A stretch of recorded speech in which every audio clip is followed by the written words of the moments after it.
Hello, lovely people. My name's Jamie Dean, and welcome to Sidescrollin, a place where you can watch three nearly 40-year-old men pretend they're young and reminisce about video games so that they don't have to think about the slow, inevitable crawl towards the grave. We're going to be doing a top 10. I'm 33, so I'll do that for you. That's near enough, man. Dude, that's fucking near enough. We're going to do a top 10 list, our very first ever Sidescrollin top 10 list today. We're going to be doing our top 10 biggest video game letdowns. And speaking of letdowns, I'd like to introduce our co-hosts here. We got Sam to my right. No, that way. Right. And Dom down the bottom. How you doing, fellas? What's going on? Doing well. Not much. I was very disappointed by that introduction, Jamie. You're let down, if you will. Yeah? So top 10 video game letdowns. Dom, that was your choice of list. What's going on, man? You just got some shit you want to get off your chest, or what's happening? Negative with this? belly. Yeah. Everyone has their shelf of shame. I bought this game and I never got into it.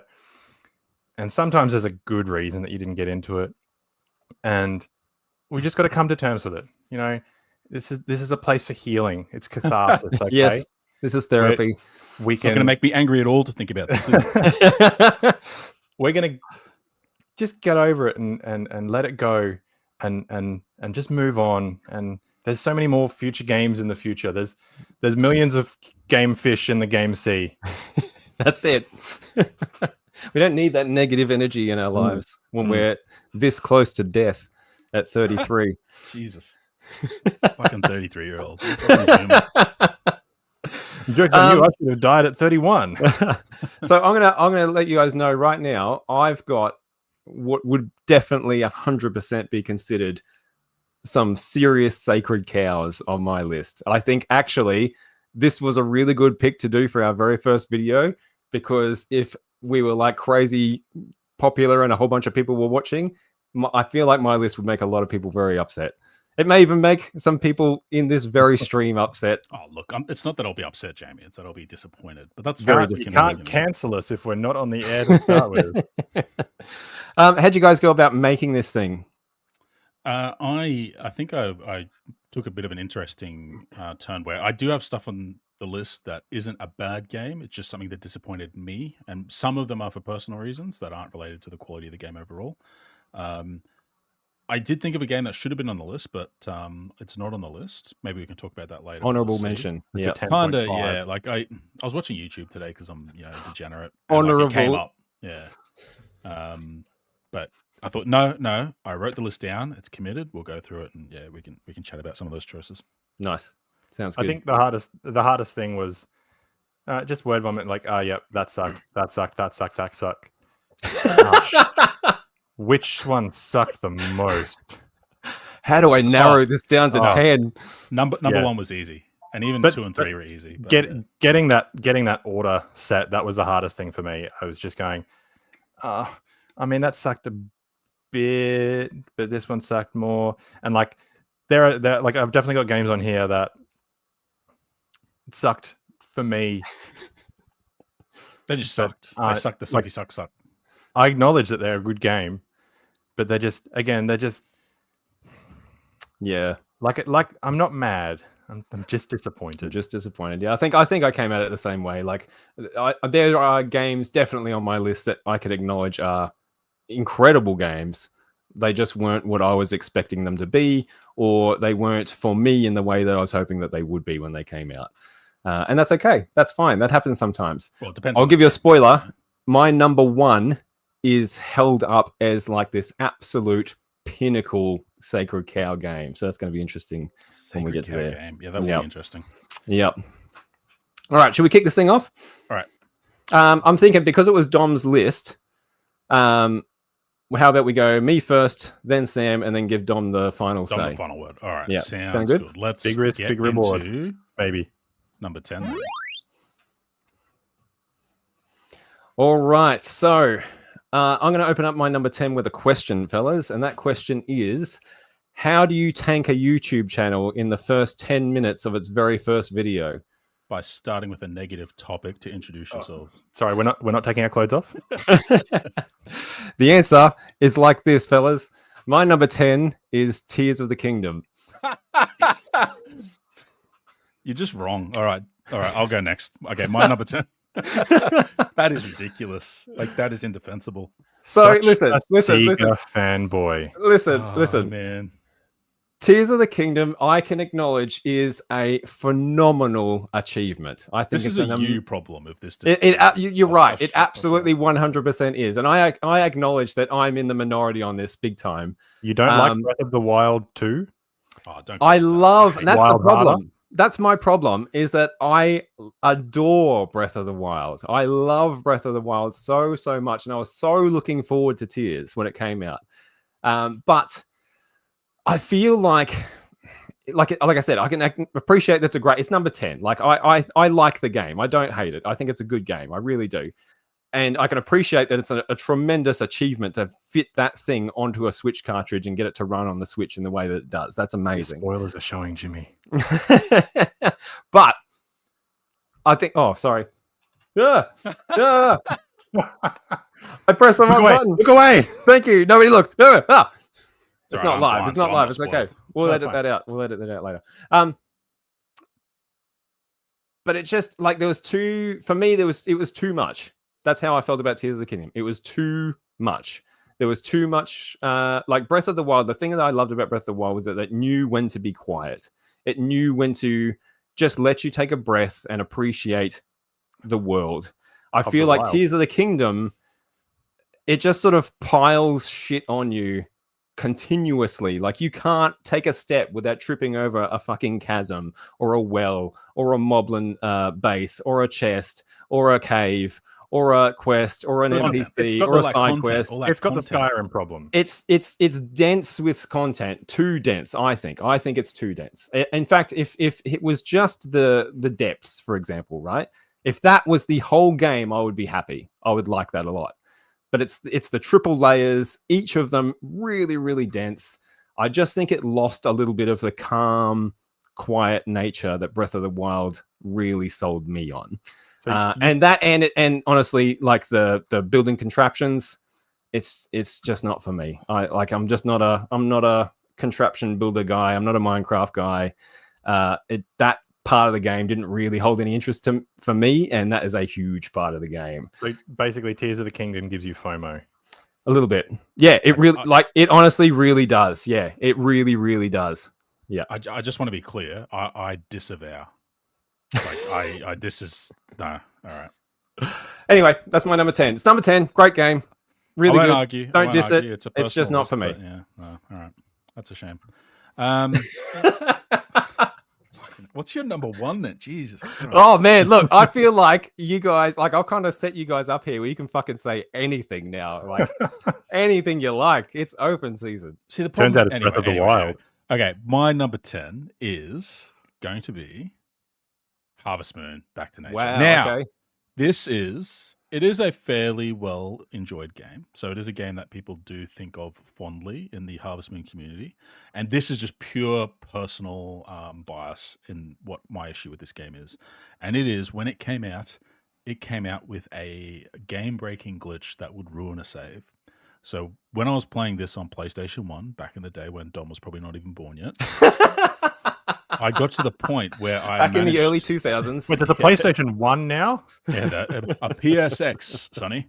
I got to the point where you get married, right? So you've done all this work, you've built up your house, you've built up your farm, you've got to know the villagers, you sort of sweet talk that one really sexy pixel lady, and you get married.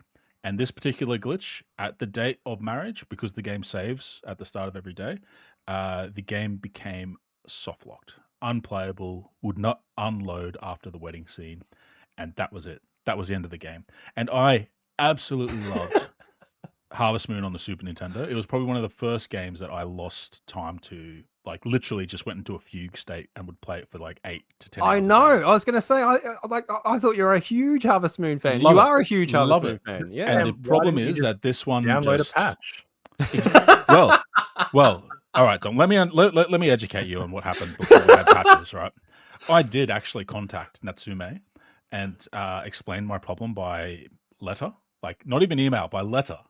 And You ever seen one of those, Dom? had to send my PlayStation disc away, and they sent me one back in a little slip with a CD. No shit. And it had the patch to the change that would let me continue to play the game.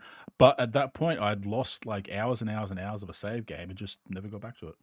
And it Wow. was years until I got back into Harvest Moon, and it was probably realistically not until Stardew Valley that I got back into the farming sim genre, because some of the 3DS games and stuff are a bit whatever. But yeah, Still quicker than a day one patch on ADSL. depends where you live. I've got fiber to the premise, so I'm all good. Yes, you don't have ADSL. That's the point. No, well, I don't. That's yeah, all right. amazing.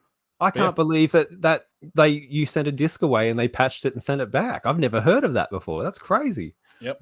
Wow. I had that. I And in had that Australia. same problem with Test Drive Unlimited on the PS2. You got halfway up Hawaii, and then the map just disappeared, and your car just went into the ether. Just like real Hawaii. Yeah. Do you still have that patched disc, Sam? Oh no, God no! My Ah, PlayStation stuff. Like I went through all these phases where my grandma would make me give away my old consoles to like Oh yeah. grandchildren and stuff. So yeah, Yep. unfortunately, didn't get to Dang. keep most of my. Someone out there has this unique artifact. That's crazy. Oh, they That's probably awesome. sent out a bunch of them, to be fair. But Yeah. Wow. Nice one. All right, Dom. All right. What do you got? So this is more disappointing me. I acknowledge that this is a good game. I still love this game, but I was really, really disappointed by Pokemon Crystal. What do you mean? we're all idiots. We're all fucking What idiots. is happening? And now, look, I will acknowledge this is like the GOAT of Pokemon games. Well, yeah, You got two okay. worlds. You got the OG and the next one. Mhm. So go with me on this journey, right? Okay. I have props. What's this? That is an archaic. What have you done to it? Yeah. What happened? I don't know. Is that the Last time I problem that saw- you couldn't see No, what you were this is not doing? the Is that your problem. So- issue with the game? Is that your Game Boy was fucked? So specifically, this is a Game Boy Pocket. This is the Game Boy that I had. Uh-huh. And then for Christmas, I got Pokemon Crystal. And if you have a look, just here, you see that says Game Boy Color. Oh god, that's what it is. That's why it's on the... And so my parents like, the color Game Boy games, that's great. It can just... So I mentioned on our Instagram the other day about getting the Prima guide to Pokemon Crystal and reading Yeah. it through. Yeah. because you couldn't play it. Because that was So the it was only like a way I choose could your own play the adventure. freaking game. Hang on, so have you not ever played Pokemon Crystal then, in that case? Next Christmas, Oh, okay. and what do you know?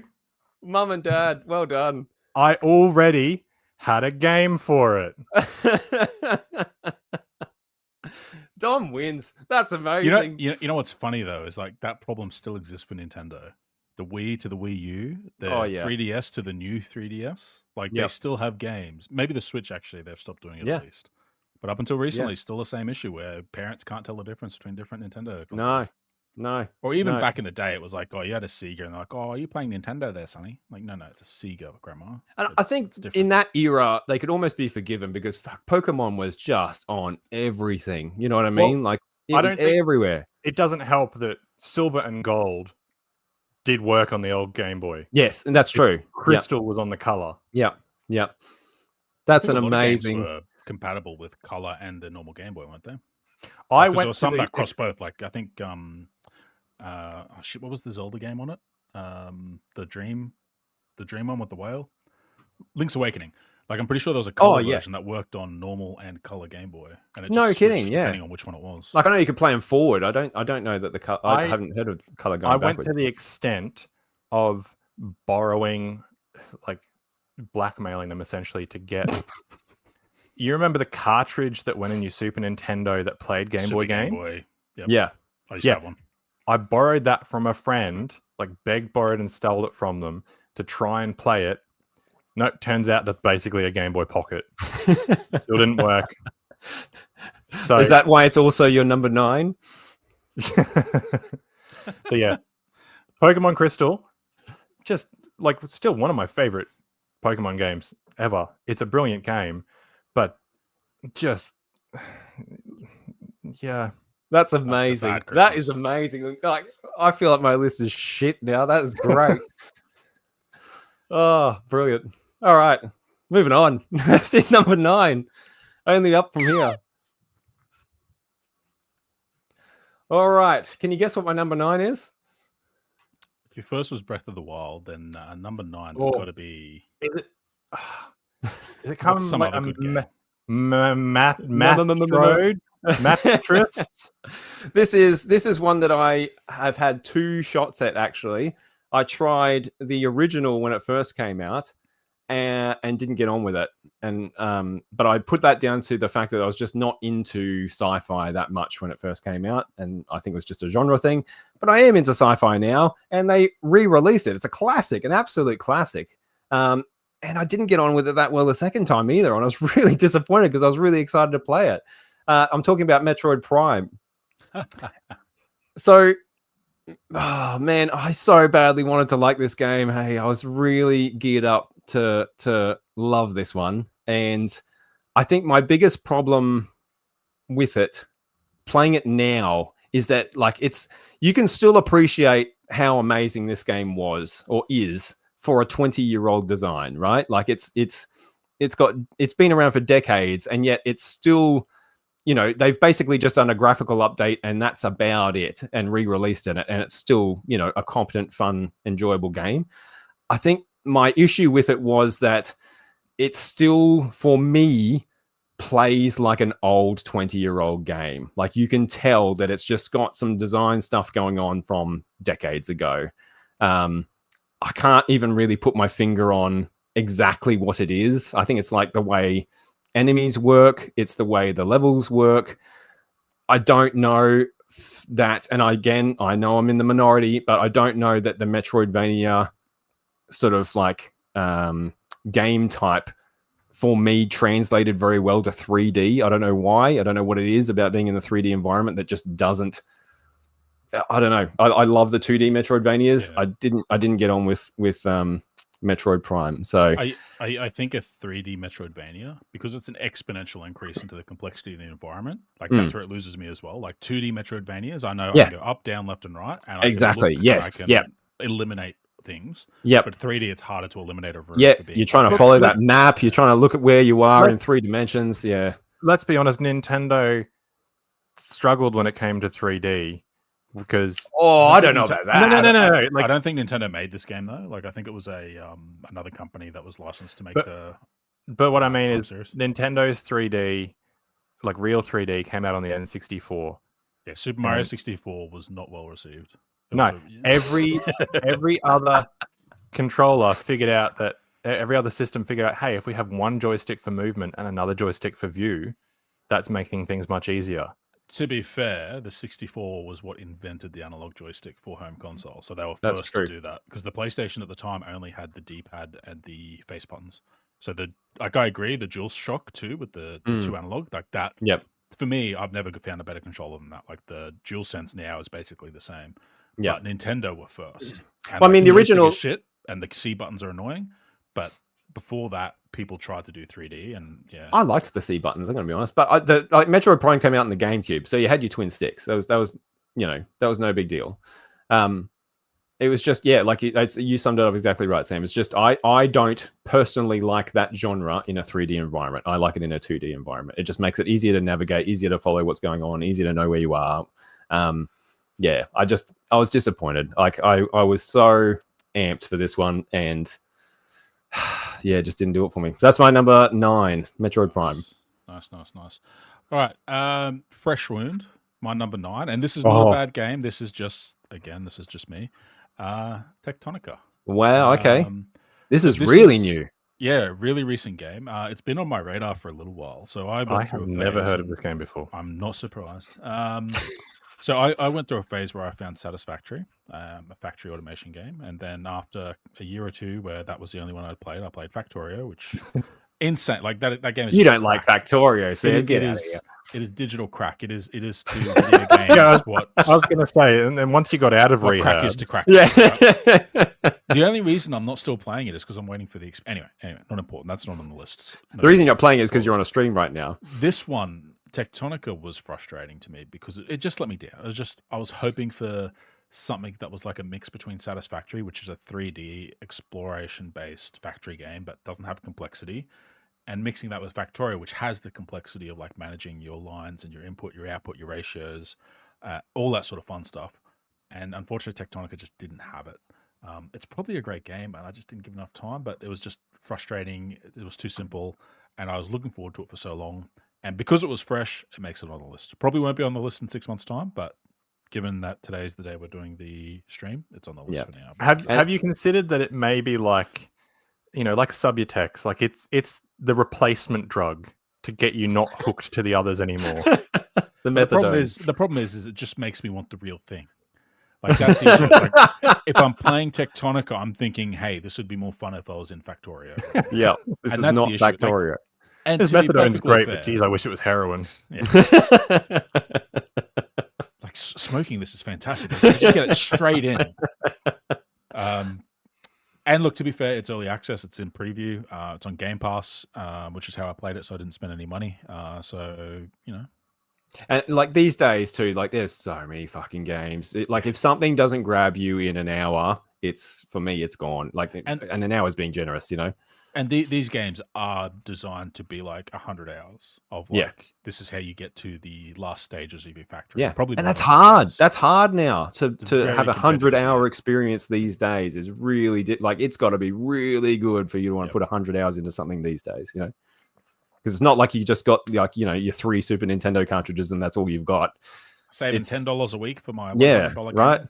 Now it's just a click away. A new game's a click away, and there's so many. It's endless. Yep. It's funny that you mentioned Super Nintendo cartridge there. Ooh, segue.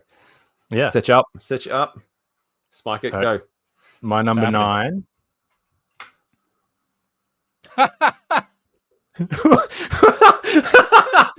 Yeah. Okay, how did this one traumatize you? Yeah, right. So my parents didn't realize that I only had a Nintendo Entertainment System. It was a Sega Genesis, all right? Yeah. No. So this was actually before I had a Super Nintendo. I didn't have a Super Nintendo yet. It's like the Game Boy. What? Well, no. What? No. Do you remember video stores, right? What? Hang on. What I'm hearing is that Dom's top 10 list is his parents. This is actually when his parents let him down. Yeah. Ah. Sorry, Dom. You're right. This is a therapy session, isn't it? So you remember video stores used to hire out video game consoles? Oh man, I don't want a 33-year-old. Love those days. That. Yep. So bring it back. We went down to $7 for a week. We went down to the $7. Jesus. We went down to the beach on holiday, and I didn't have a Super Nintendo yet, but we went to the video store, and they decided, we can hire out a Super Nintendo while we're here, which was great. But we only were able to hire out one game because, the hire might not have been that expensive, but the deposit was like, can you just leave, your car behind, please? And so this was the only game that they had available. And I loved the Addams Family at the time. Like I'd watched the movies. I was really into them. So I'm like, cool, let's get that. Oh my God, this game sucked. I remember it being all right, if I'm honest. Well, I can't remember any specifics, but it didn't offend me. And maybe you've got dementia in your old age, Sam, but like it was not a good game. But specifically, it wasn't a good game in that like heaps of games back then just weren't good games. Like they didn't have game design down yet. What buttons did was obscure. Yeah. Like it was really hard to tell what to do. The thing that struck me most about this game, like that sticks in my mind as to like why one of the things I found so bloody hard about it. the D-pad would move you, but then the shoulder buttons would also move you, but then they'd move you different direction, like different lengths, but then you had to use both of them in order to get to the right spot. And as like a 6 or 7 year old, like this is a game designed for kids. What the fuck? Shoulder buttons? What? Like it was just, it Wow. was just painful. It sounds like you've had a really rough childhood. But like it's going to get worse from here too. Yeah. This is only number 9. This is over 9. Yeah. But that's the whole thing. Is like, I'm finally getting a Super Nintendo to play. Like, I've had friends at school talk about it. I get to play it for a little bit, and it's just like, this sucks. How Like, long? How long? Can I ask how long the rental was? Like, how long were you stuck with it? Do you remember? Was it weekly? I think it was like 4 or 5 days because it was while we were on holiday. Oh, that's the best. But then I subsequently got my own Super Nintendo. This one. Oh, I'll do it myself, Mum and Dad. I'm an adult I now. had a much better time with it, and plus just for the audio. Just think you ready? Oh, yeah. All right, who else has to change their pants? You know what I'd love to see? I'd love to see you track down a copy of the Addams Family and try and finish it now. That'd be great. Look, there's I probably might have a copy. Yeah. Wink, wink. there's probably a digitally archive for archive purposes only. Kind of. Don't sue me, Nintendo. Nice. All right, number 8. I know it comes with a sound effect. I'm sorry. All right, so number 8. While we're on the topic of skewering sacred cows, I'm going to keep on that theme. So this is a game, man, for a while there, I had a group of friends who were just like, oh, Jamie, you got to play Mass Effect. Jamie, you'll love Mass Effect. Oh, Jamie, Mass Effect is so good. You're going to love it. Oh, when are you going to play Mass Effect? I know who you're imitating. Oh, gosh. My number 8 is Mass Effect. Oh, shit, really? Buried the lead there. Holy moly. I like, do you guys like this game? Can you explain care to me? about Is there something I'm missing? Look, I tried it recently through PS Plus, and the second one might be better, but the first one is just... It's rough, man. It's like, it is rough to the point where, like, I didn't finish it. I did not finish it. I didn't even come close. It really did feel like political intrigue, the game. Like, I just But don't that can be understand good, how to be fair. it got This a wasn't. sequel. How did a sequel for this thing get greenlit? I don't know. I think at the time that Mass Effect was big, because it was like a system seller, like there was a lot of hype around it. Because I worked in Harvey Norman at the time, and Right. the amount of people that were like just a buzz about it, I think there was a lot of really effective marketing, and people that were just after brain dead, thoughtless space action. I tried it for like half an hour. I just didn't care about it. I think I got it for like 75% off on Steam, and then just The didn't care. interface was shit. The dialogue wheel tree thing was shit. It looked like shit. Like, even for the time, it looked like shit. The fucking, what was the space thing? The Mako, the fucking space buggy craft that you would drive around on the planet. Holy Christ, on a bicycle. yeah, That thing was the worst. The elevator, sitting in an elevator while the game fucking loads for God knows how long. You're just sitting there watching an elevator scene for like 10, 15, 20 seconds, just watching this group of people in an elevator, and you rode that elevator a lot, moving between the different floors of the main city. I think they did a really good job at making space boring. You need to play Starfield. Yeah. Whoa. But like, so Freelancer, this is Yes. This is before Chris Roberts decided to Classic. scam millions of dollars out of everybody. Don't Came sue. out 4 years before Freelancer, before Mass Effect. Yeah.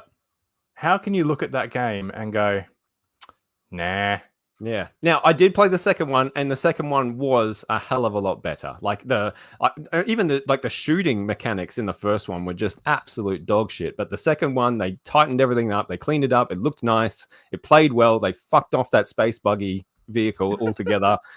Like it was like I can see if someone told me, "Hey, Mass Effect 2 is my favorite game of all time," I go, "Yeah, okay, I get and it." luckily, after that, we can't be BioWare friends. never did anything wrong when it came to Mass Effect again. Yeah, They're- right. Universally last- beloved by the internet. That's it. Their last good RPG And was Dragon happily Age ever Origins. after. I don't get the love for Mass Effect 1. I feel like I'm taking fucking crazy pills or something. I don't understand what it is about this game that people like. And maybe, I don't know, maybe the opinions are that this one was best relegated to the archives. I don't know.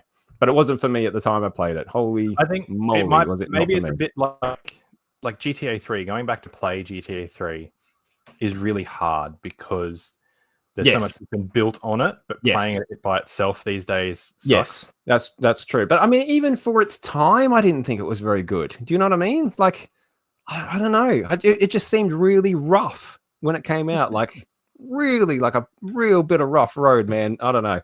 Anyway, that's my number 8, Mass Effect. All right.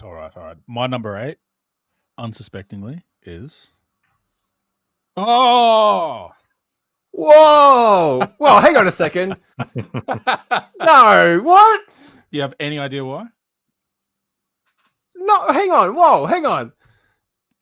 You Okay, fucking so love this game. It is one of my favorite games of all time. What? But we are talking about our biggest disappointments, right? Okay, And all right. A bit Is of it a history because- lesson. hang on, It didn't give you a big enough erection. Is that the problem? No, it didn't help me out with the erection. Is it Actually, no, there's cat because... No, you love the expansions, right? You like them. Correct. Yep. Fantastic. It is because I think Sarah just heard the joke I made. It is because when it released, the 1.0 release version of this game was of so course. bad that the game got taken down for, like, I think it was up for like 8 months or something when it first came out, and it got taken down for like another year or two to get completely rebuilt because it just wasn't a good game. I just Now- watched a documentary about this. Yes, and like I was so into this game on the lead up, I built my first PC from scratch for it. I was doing some podcasts and stuff to try and like create content for this this is like 2010, like this is real early stuff. I even posted my first YouTube videos, well, not my first, but early YouTube videos on Final Fantasy 14, including like guides and stuff on how to change gear when you're doing mining and all that sort of stuff. Technically, it was that video that got me to the point where that channel was technically monetized on YouTube at the time. So I was all in on this game, and then it was just not really good. It was boring. It was bland. It was repetitive. Oh, Like it actually reduced Yeah. how much experience you got the more you played. So it would say, fuck off, log off until your experience points are actually, regenerating to the point where you're getting 100% XP instead of 25% XP per kill. Happily, when it got re-released, the game was solid, fantastic, a lot of fun. I've been playing it for 10 years and everything's So- good now. It sounds like at the beginning it was just a chore. It was too much like Final Fantasy 11, which is their other online MMO, which is still up, but it is a relic of an age when EverQuest was the main competition. Yeah. And look, to their credit, That's one of a the name I haven't heard in a long fantastic time. one of the fantastic things they did with Final Fantasy 14 1.0 is that is actually canon to the story that they then built on for the next 10 years. That was So- genius. Yeah, even though Yeah. it was a horrible game, the event itself and the story they built off of that, magnificent. Because they actually blew up the world at the end of 1.0. Yeah. And that calamity was actually what the story built on from then moving forward. And That was they a had something really stroke of special, genius. so. Yeah. But it was massively disappointing at the time. So Oh yeah. I completely forgot that it had a first iteration, and yeah, you're right. It was not good. and that shows how much they recovered from that. It's one of the few times a gaming company has like shut the bed so hard.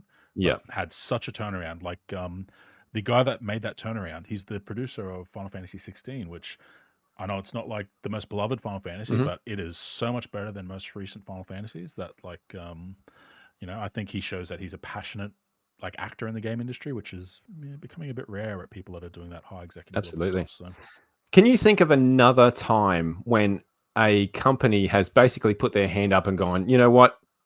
We fucked up. It's shit. Let's pull it all down and we're going to re-release the whole thing from scratch. Do you like? I can't think of another time when that's happened other than Final Fantasy 14. Technically, I would begrudgingly say Final Fantasy, Fallout 76. So some of their biggest criticisms when it first came out was no NPCs, no story, and they did put out a really big patch where they addressed a lot of those early issues. So like, Sure, yeah, but there's we're like not talking about a patch, right? Like we're talking about the game they- got rebuilt completely. Look, it's not like it was an engine rebuild like in Final Fantasy, and I don't think Yeah. that's, you know, I think can't it's think of enough another time. I think it's enough of a change to the core identity I mean, of 76 it's that they did. much more likely that, you know, look at what happened with Volition, Saints Row. The new one came out and it didn't do well enough, and they've just gone, well, we're shutting the studio. Like, Yeah, right. Yeah. Well, that's how it goes these days, right? Yeah, you get one swing. To be fair, Square Enix, I don't think they can afford to devalue the Final Fantasy brand like that, because that's No. kind of what makes them. they made fucking NFTs. They do whatever the fuck they want. Hey, a lot of companies did that. They're not the only ones. That's Yeah, a great. That's a They great. weren't even Even on the forefront of doing it. They're like, oh, what are you guys doing? Oh yeah, when they announced it, it was already too late for like even the most avid crypto bro dumb shit. But hey, great pick. I think it's an amazing pick. Brilliant. I totally slipped my mind. Actually, that's really good one. All right, Dom. What childhood trauma are you going to share with us now? What did your parents do to you this time? my parents brought me this game and they smashed it in front of me. They So beat look- a puppy to death with it. Less NFT and more NFS. No, yeah. no, fuck you. This was a good game. Okay. I didn't play be this game fair, at look- all, but I remember the marketing material had that chick. What was her name? Crystal or something? Was she in Big Brother or something? Massive life-size picture of her in like tight clothes that I had to put up at Harvey Norman, and that was my favorite part of the game. Never played the game, but that was. Oh, Dom, So this what's is your the problem with first this? time you've been hard wrong. I put so many hours into this game. I loved this game so To much. be fair, this one's on me. Because before I ever played this, I played Need for Speed Underground 2. Oh, you went backwards. Yeah. Oh, So I played Need for Speed Underground 2 and went, this, like before that, I'd Okay. played Hot Pursuit, which was Mhm. like the old, and not, hang on, not the newest Hot Pursuit and not the one before that, but the other one before that, Need for Speed Hot Pursuit. And that was really good.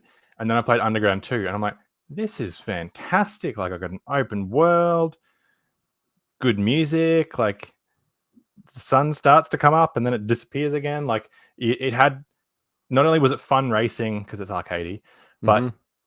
you felt like, yes, okay, this is a bit of a, like it had life to the world, not just the vehicles moving around and stuff, but it just it felt really cool. Going back to Need for Speed Underground from that, I was hoping for like more of the same, and I was expecting like, yeah, okay, you know, it was the one before, it's gonna jump back a bit, but I didn't realize how far forward Underground 2 jumped forward. Yeah, no, So you then- are right.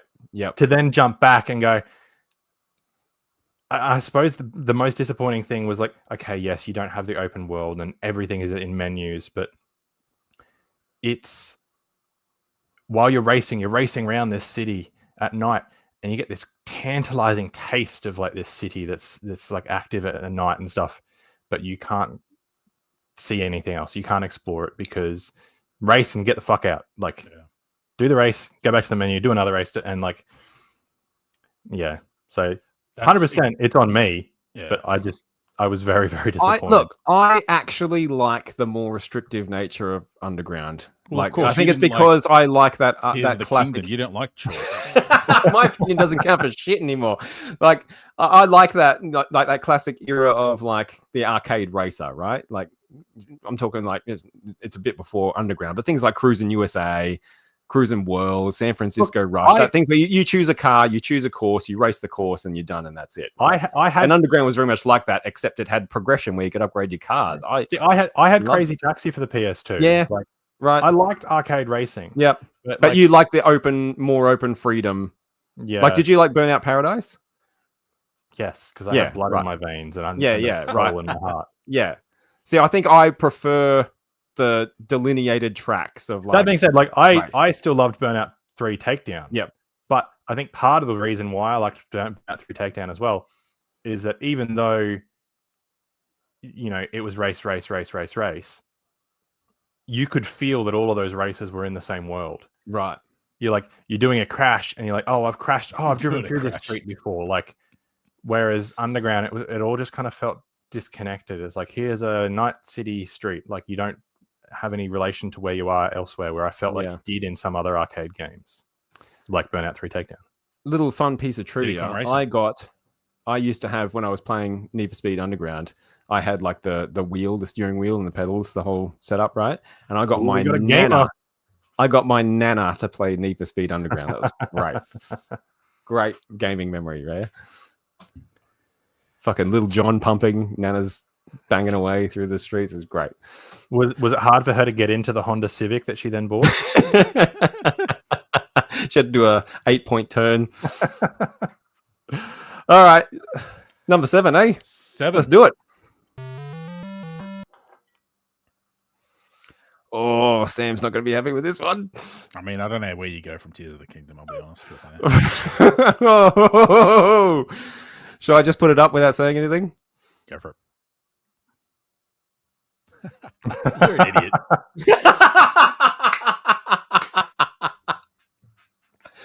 My number 7 is Final Fantasy 7, funnily enough. So this is, I think, an amazing third of a game. I think the first third of Final Fantasy 7, I could even be convinced the first half, but definitely the first third is a really, really good time. I think it's got an absolutely... What's your position for half? Like, what are you thinking of when you think the first half? Well, I'm thinking of like my memory. Like, well, there's a point. Hang on, go with me. I know you don't mean exactly 50% of your no. Like, admittedly, it's been a while, and it's shit. So this is, I like it. I hate it. It's been a while since I played it. I did play. So I played it when it came out. I wouldn't say it aged as well, to be fair. So I played it again when it got remastered. I think I played it on a Switch that time. You know, where you can like fast forward. The remaster would be more in your style, but no, you don't mean the remake. I like the remaster way more than I like the original. Yeah, no grind. No, I was thinking of the remake. Sorry. Remake. Oh no, not remake. I'm talking about like the OG, remastering the OG, HD, but they put those quality of life improvements in where you could like save anywhere and stuff. Save anywhere, skip battles, make it like. Make battles go at X times speed, 5 times speed, or whatever it was. But man, I still, if you sat down and asked me, hey Jamie, what's the storyline of Final Fantasy 7? It's beautiful. I don't know that I could tell you what it is. Like we're going along, we're trucking along on a really great, what feels like to me a really great narrative arc. And then it just gets fucking weird, man. I don't know what it is. They've got to always go weird. Yeah, well, I think I know what you mean by 50% then, because at the start you are a upstart eco-terrorism group that is trying to destroy, the power company. Yes. And then it goes into the whole Cloud's mind is fucked up and somehow linked with Sephiroth, and there's this guy called Zack and stuff. And so I can understand where that gets. And even what you're saying right then is still pretty grounded compared to where it ends up. Like, I've got no idea what the fuck is happening. Sephiroth's got mother issues. No idea what's happening. No idea. Yeah. Isn't video games supposed to be about escapism, Sam? Wow. That's why Dom will never play Final Fantasy 7. Our video games art, Dom. No, Mum. The Addams Family. Give me licensed games and racing games. Pokemon Crystal. Wrong version. Yeah, I'd be interested to see how you would go with the remake if that's your feedback on Final Fantasy VII. Yeah, maybe I should give it a go. The remake's a lot more focused and does do more to contextualize all the stuff that's happening. Yeah, and it probably doesn't help. Probably doesn't hurt that the first remake, like the one that's currently available, that is just the first third. Like that is just Midgard. So that's the part that apparently you like.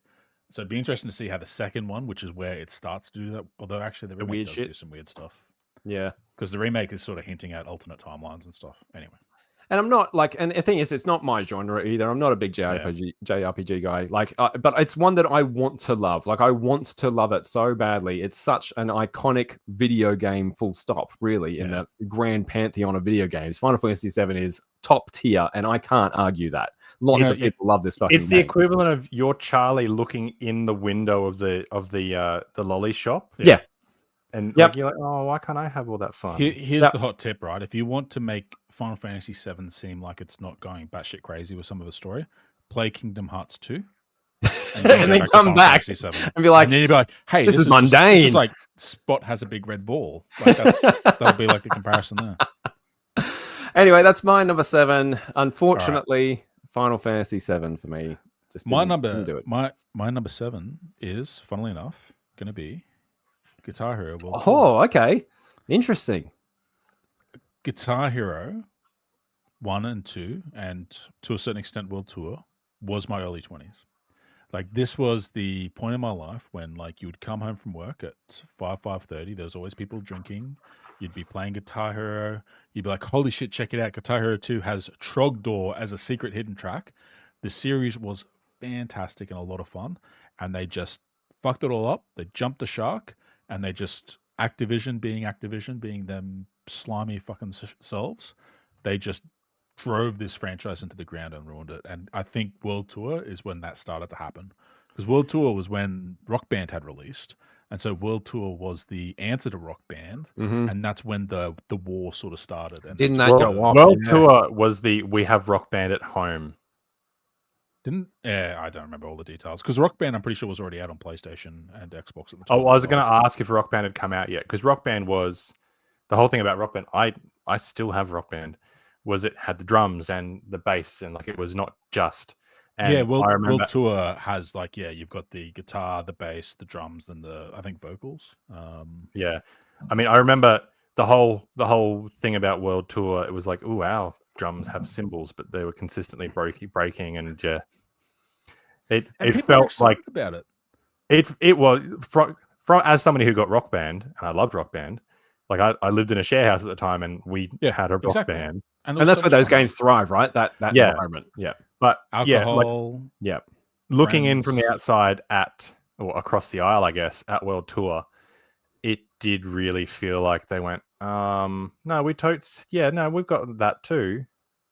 I think that the complexity of the 4 instruments instead of focusing on guitars is the main issue that I think helped people bounce off the series because you can't master songs without mastering all the instruments. Whereas if the focus on just the guitar, I think there was something pure about that. There was something fun about that. It also, I think it felt like it influenced the song choices because they were very guitar-driven songs. And they just diluted the brand, diluted the formula. Like I remember the Rock Band versus Guitar Hero fights, and like the idea that Guitar Hero had different mechanics for like you could hold any strum key as long as it was above the one you needed to hit, and it wouldn't be a miss. And I think Rock Band handled that a little bit differently. So like even the way you played the games was different. Was the button you were holding is the button that you're playing? Yeah, whereas Guitar Hero you could hold down like consecutive buttons as long as the lowest one you were holding was the one that you had to hit, then it was fine. It would still filthy casuals. Oh, hey, let me tell you what, there are more likely you're going to see people playing Through the Fire on Guitar Hero in 2023 than whatever I don't even know what the hardest song in Rock Band is. What is it? Scrub? Yeah. Well, there's a whole bunch of them because Rock Band is still going and they're still uploading new music to the servers. How's Guitar Hero going? It's actually been made open source by the community, and it's now called what is it? Something Hero on Steam. And it is abandonware is just the pinnacle of software. No. Open. This is open source, active community software. It's called Open Rock Band Hero. No, I forget what it's called. It's not Guitar Hero. It's something Hero. Clone Hero. Yeah. So the community is still going strong and supporting that game and those mechanics. So Rock Band has licensed songs. You don't need a license when you can just upload whatever song you want, and people. All right, I think we've just committed to a Rock Band versus Guitar Hero face-off between Sam and Dom. Oh, we'll track one down. I prefer the Japanese rhythm games anyway. None of them are disappointing enough to make it to this list. We'll play Hatsune Miku one day. You're busy playing the bongo one. Tatsuko no Taijin. No, I was talking about the DK, the Donkey Kong one. Oh, Donkey Konga. Oh man. All right, Dom. All right, my number 7 was not that big a surprise. It's Battlefield 4. Oh. So I had just gotten the PlayStation 4. Like, it was the next gen of next gen, and it's just blue and orange. There's a lot of blue and orange going Blue and on. orange, and that's all we got. You want substance? Tough shit. Here's some blue and orange.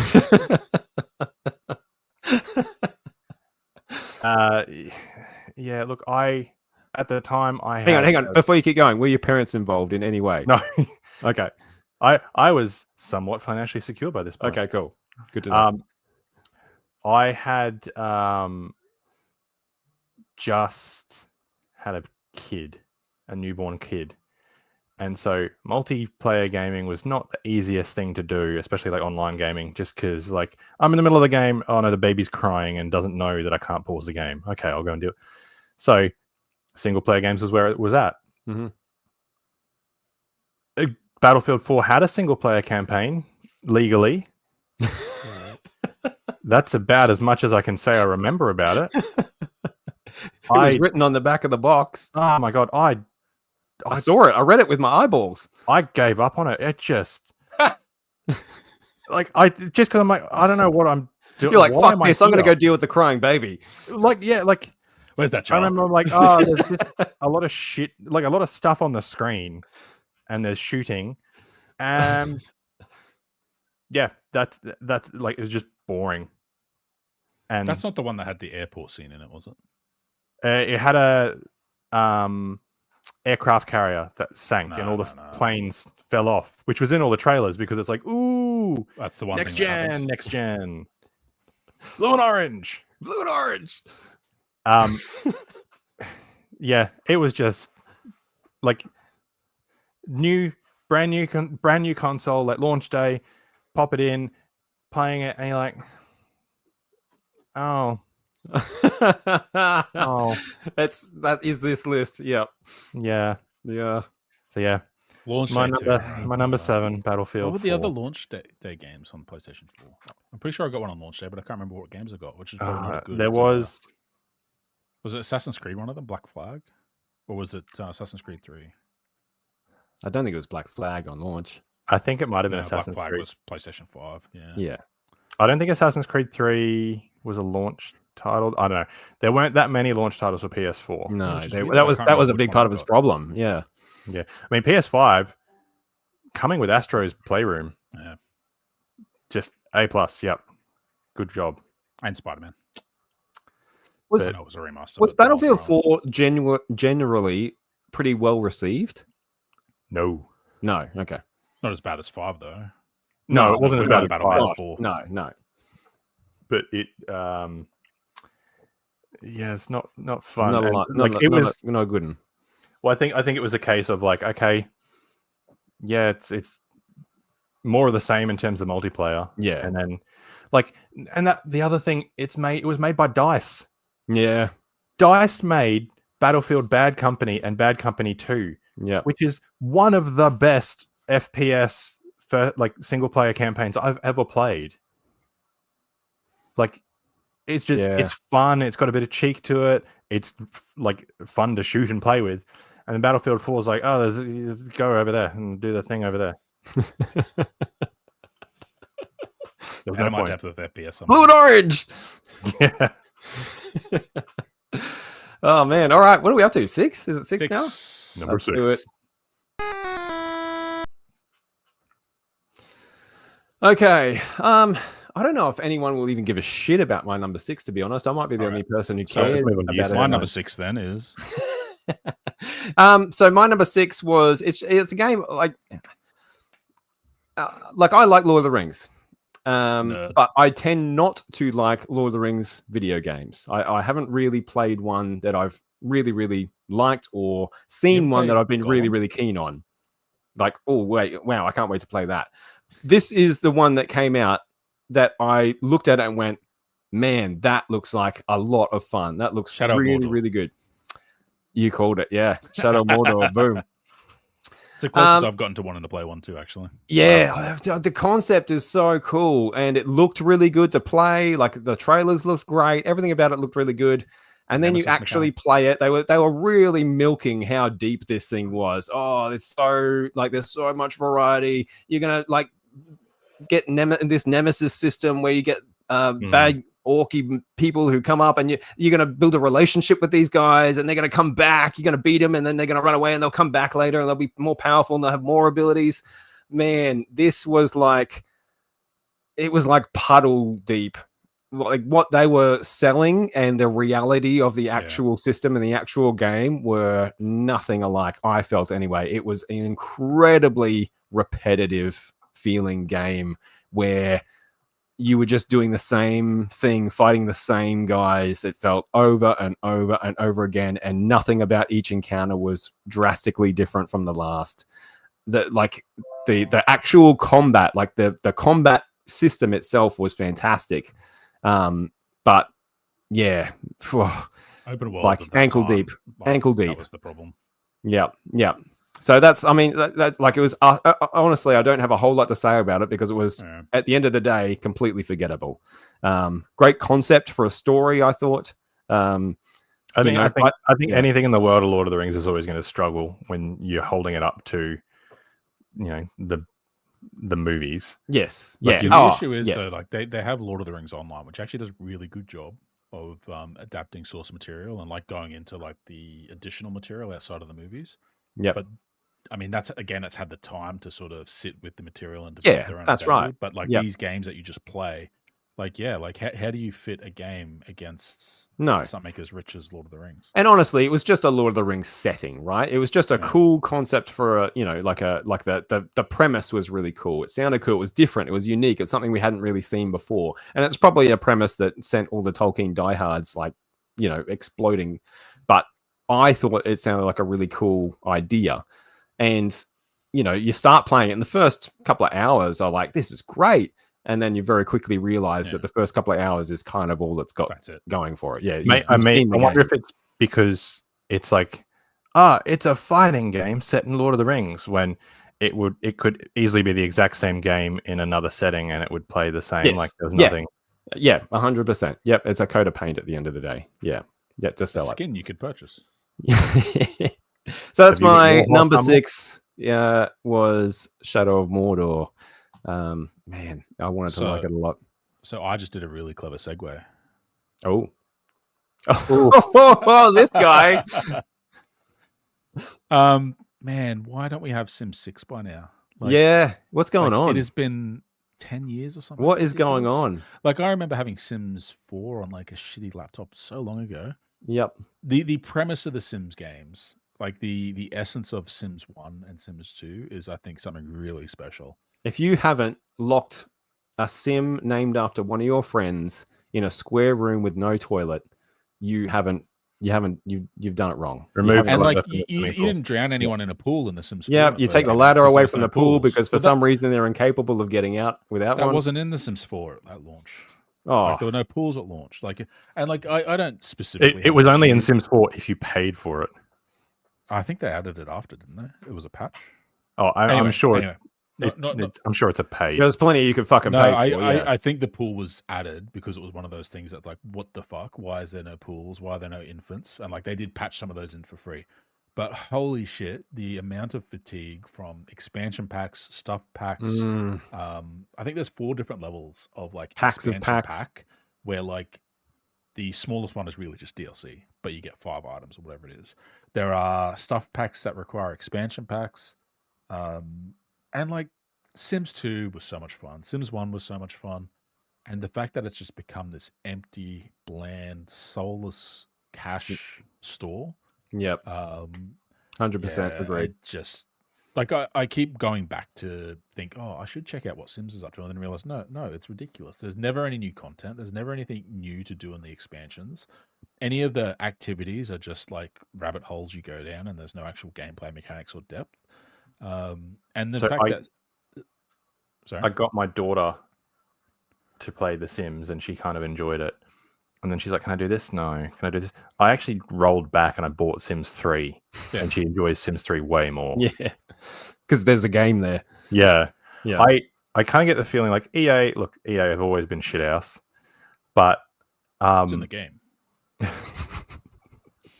I don't know if they made Only it if or you not. put it in there. I feel like they did, but like Simpsons Tapped Out really Push it makes to me you. feel like that was like the pinnacle of like, yeah, you can play this, but if you give us money, it'll be more fun. Yeah. And If like, you give us money, we'll give you the actual game. yeah, Sims or a piece of it. 4 seems a lot like Simpsons Tip It's like a fucking mobile game. Yeah.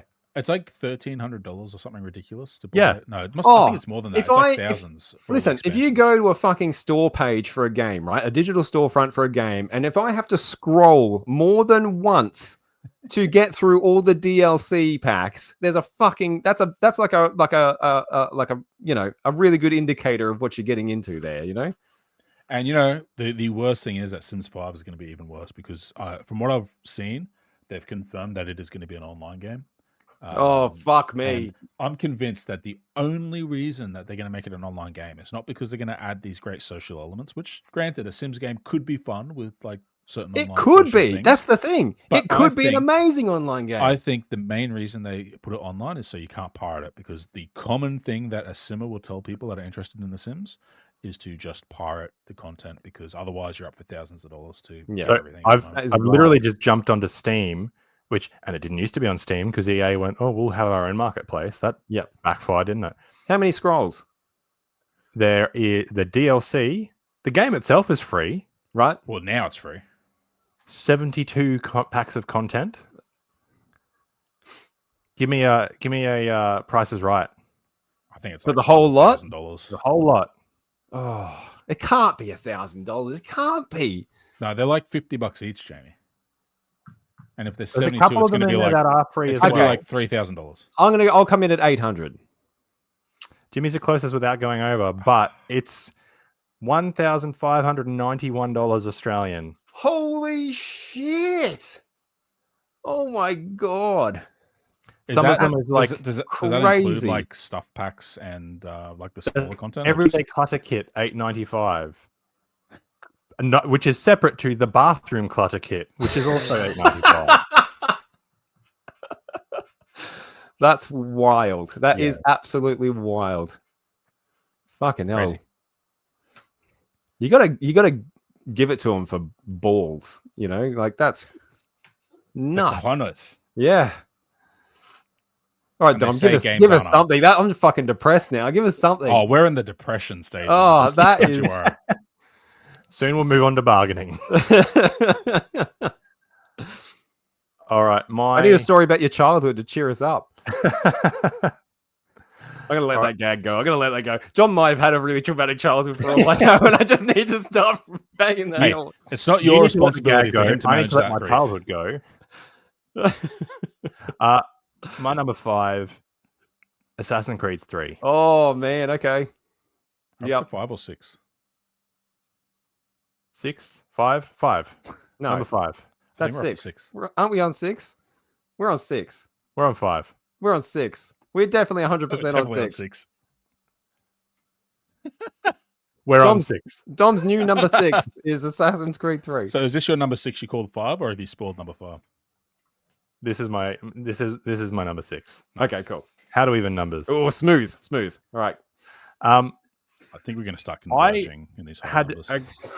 I had a great time playing, Brotherhood and Assassin's Creed 2. I was quite enjoying. I know some people hated it, but I kind of liked the whole Templars versus Assassins like Who the fuck hated storyline.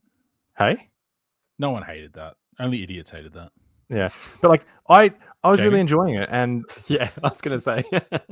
this came out, and it started off really, really strong.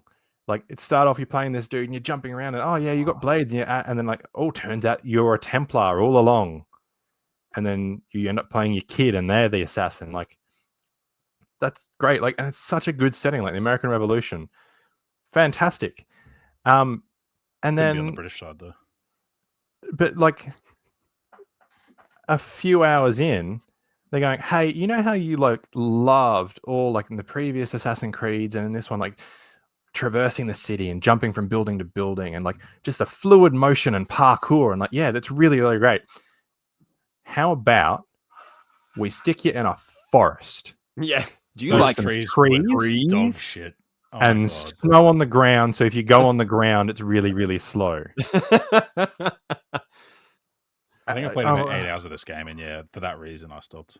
That's where I stopped playing this game because I'm like, this is not Assassin's Creed anymore. This is just winter. Like I'm just slogging through the game felt like I was slogging through that snow. Yeah. You're wishing for some blue and orange. Oh, like and jumping, like you might get like 3 or 4 trees, then you're back in the snow. And you're like, yeah. So spoilers, right? Do you know how the game ends? No, because I never finished the fucking thing. I got that.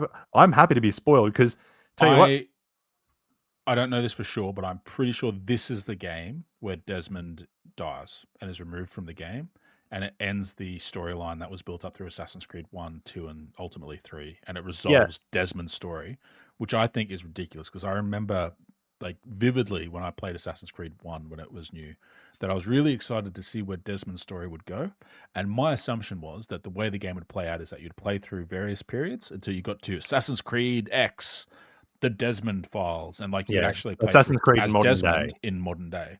Yeah, and they just never did that, and they turned it into an RPG at some point. I'm aware of all I don't care about Assassin's Creed the most recent ones are like, oh, you're an Abstergo employee playing through someone else's DNA or something like that. Well, that's what the like Black Flag, I think, was the one that first did that, where like you were actually like working for a company, and it was entertainment was like the purpose of these DNA dives or whatever. And I don't. Also, care. I know that Black Flag is like massively loved, and it kind of came from the ship sailing in this one. I fucking hated the ship sailing. I think that was fun in Black Flag, but I didn't finish Black Flag either. So it just this is not why I'm playing Assassin's Creed. I can't jump. Stab yeah, I want to jump around and stab someone from a 3-story building. I don't want to be on a boat. Yeah, Assassin's Creed 2 was the pinnacle. If I wanted to be on a boat, I feel like you've raised a really interesting question with this one, Dom. Is it more disappointing when you're hyped for a game and you play it and it sucks, or when you play it and it starts off great and gets shit? Looking at my list, no. Looking at the data, because at least I got to have a good amount of fun. Right. Okay. Like the first little bit was like, this is cool. Like, and it's just the disappointing thing was I hit a wall, and so for me, Assassin's Creed was like a 5-hour game that just ended nowhere. Yeah. I feel like I'd be more let down if it started off good and got bad than just be bad straight away. But because I stopped then, I didn't have all that crappy stuff. Yeah. True.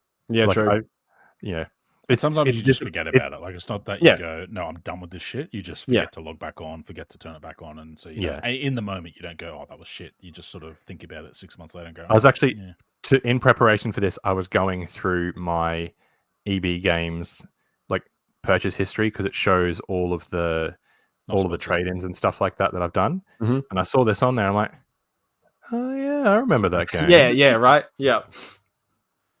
So... And that's the worst sin, I think, is it when that's the reaction. Yeah. Oh no, there's worse sins. They're coming. They're coming up. Nice. Number 5. All right, the back half. That's what she said. Come on, Jamie. All right. My number 5 is, I don't think, going to be controversial at all. This was a very massive, publicly loathed launch of a game. It was a mess. It was honestly a mess. And the thing is that I played it. Splatoon. Well done. Bravo. I actually played this version like when it was theoretically fixed and good. That's when I went in and go, all right, this looks great. I'm going to go in and give it a go. And I was still disappointed with the amount of bugs and Knight. jankiness that was in the game. No, fuck Bugs. Get it? you. Any guesses? Were we Nah, talking just about a this game. earlier today? A massive public, like, just they tore this game to shreds. One of the Were we biggest, I discussing would this? say, one of the biggest cases of video game disappointment in recent history. Diablo Is 4. it Cyberpunk? No, and no, it is No Man's Sky. Oh, yeah, Ah. okay, all right. So How No recently Man's did you play Sky. this? Sorry. How recently did you play this? Oh, well, that's the thing, is I'm half sort of compelled to go back and give it another try, like another go, because I've heard that it's gotten a lot better than the fixed version that I played that was a lot better than the complete disaster that the original launch was.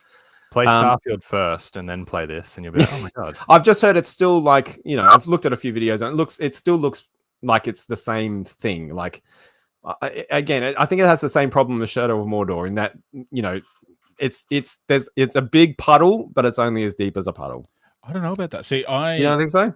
playing Starfield made me play that game. And Yes. maybe played Cyberpunk. A lot of people have because done that, I think. Yeah. Both games do their respective aspects of what Starfield allegedly does better. Yep. And I got to the point in No Man's Sky where I repaired my ship and I think I could fly around a bit. Yep. But I was looking at videos and like some of the stuff you can actually do late in the game seemed really interesting and seemed really compelling.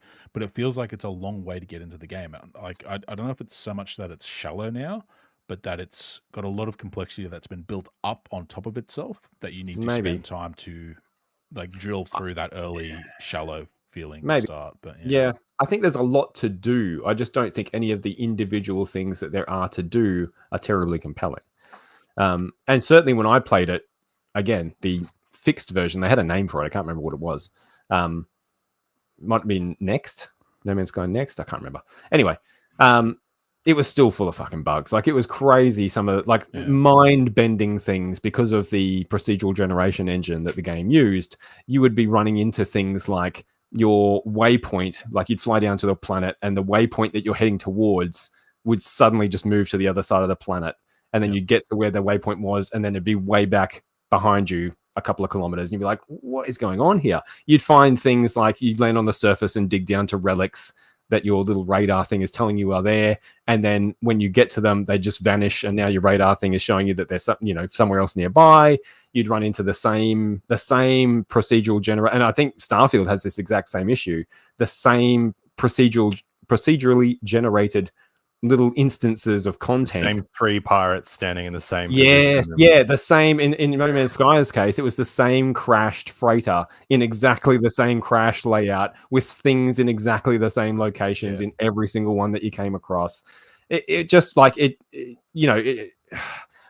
I struggled to, like, it's such a weird experience, or it was such a weird experience, like this really disjointed, fractured, loose, buggy framework of a game, and you can see how this could be amazing. Like, it's there, you can see that it could be absolutely spectacular, but it just, I think their vision was just too big for what they could accomplish in the given amount of time that they tried to accomplish it in.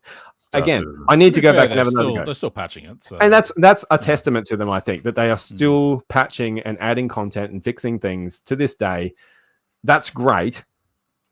But you also, took people's money on day one and gave them the product they got on day one. Like, hey, that's great that you're still fixing it all these years later. They had a product.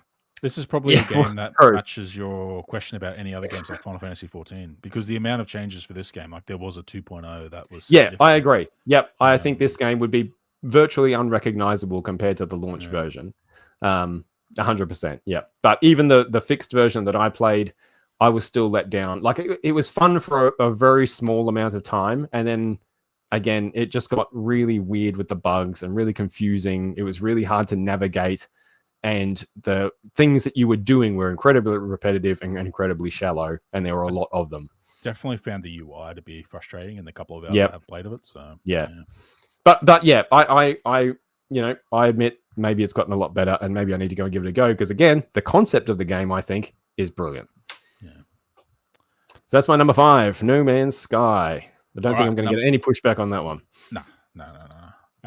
Number 5, no pushback either. So let's skip to Dom after this. City 2013.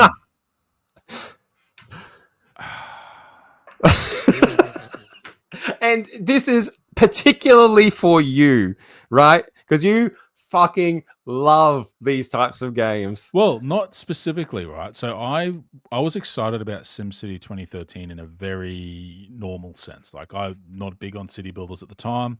I'd briefly played SimCity Societies beforehand. It was purely just nostalgia on the fact that, we used to play SimCity 2000 at high school. Yeah. And, I had I actually have SimCity Super Nintendo somewhere around here. Wow. Because that was fun on Super Nintendo as well. Like, you got Bowser instead of Godzilla and stuff. So God. Holy shit. I need to get my EA, man. The fucking mongrels, aren't they? EA. So you that's can. What you get for talking shit. That's it. Tried to shut you down. All right, I'm going to assume we're streaming because I forgot to bring up the YouTube stream to actually go. Yeah, so SimCity, piece of crap. SimCity. Job's done. Fuck it. That was pretty much a perfect analogy for the game. I play City Skylines now, and it's a fantastic game. So actually, that is one thing I will finish on. At least city builders had someone pick up the torch and make good games again. Good city builders. And next month. It's October, coming, yeah. City Skylines 2. We will not see Sam for a very long time. Well, we've got a trip planned, the fucking launch window, so I'll get a day or so. I'm going to go see you mongrels. I know, right? How dumb. Well, Paradox is coming out with their Sims clone as well. Yeah, the parallel. Not see Sam for a very long time. Well, we've got a trip. Picking up the torch. So yeah. All right, Dom, hit us with your actual number 5. All right. Assassin's Creed 3. Wait, what? Assassin's Creed 3.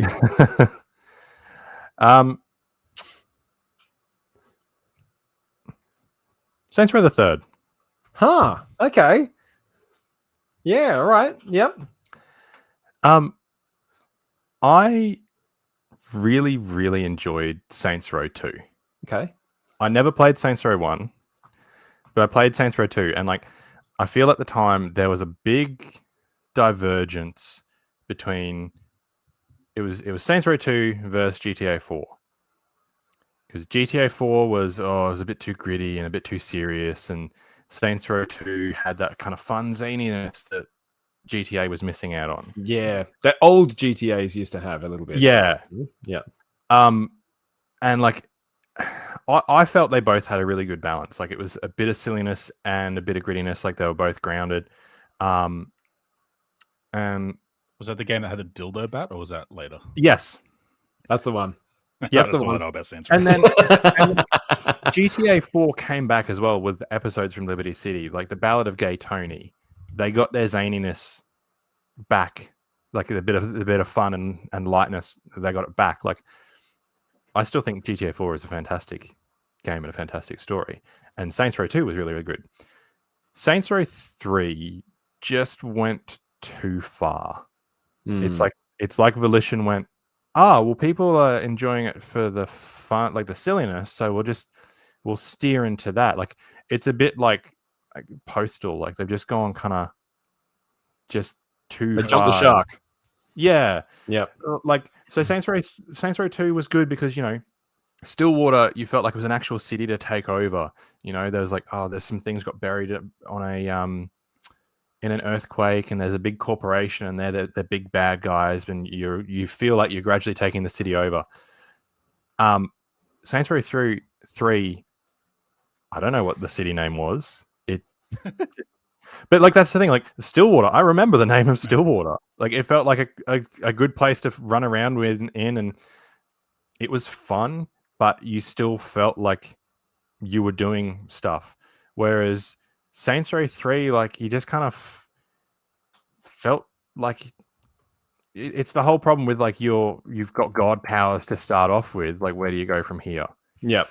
And Saints Row 3 really felt like it was just, you were too powerful already. It was a bit boring. Super Saiyan God, Super Saiyan. That's where you go. Yeah, that was it, man. Power creep. It was just, it's just a bunch of buildings. Like, there's no real big bad. There's no real storyline anymore. It's just like power for the sake of power.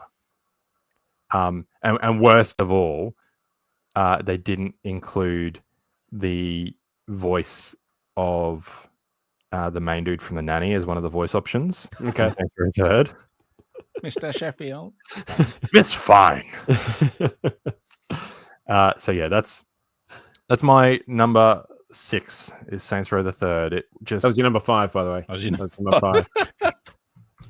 Good thing what I we've got a meant. counter. That's what I meant. Numbers.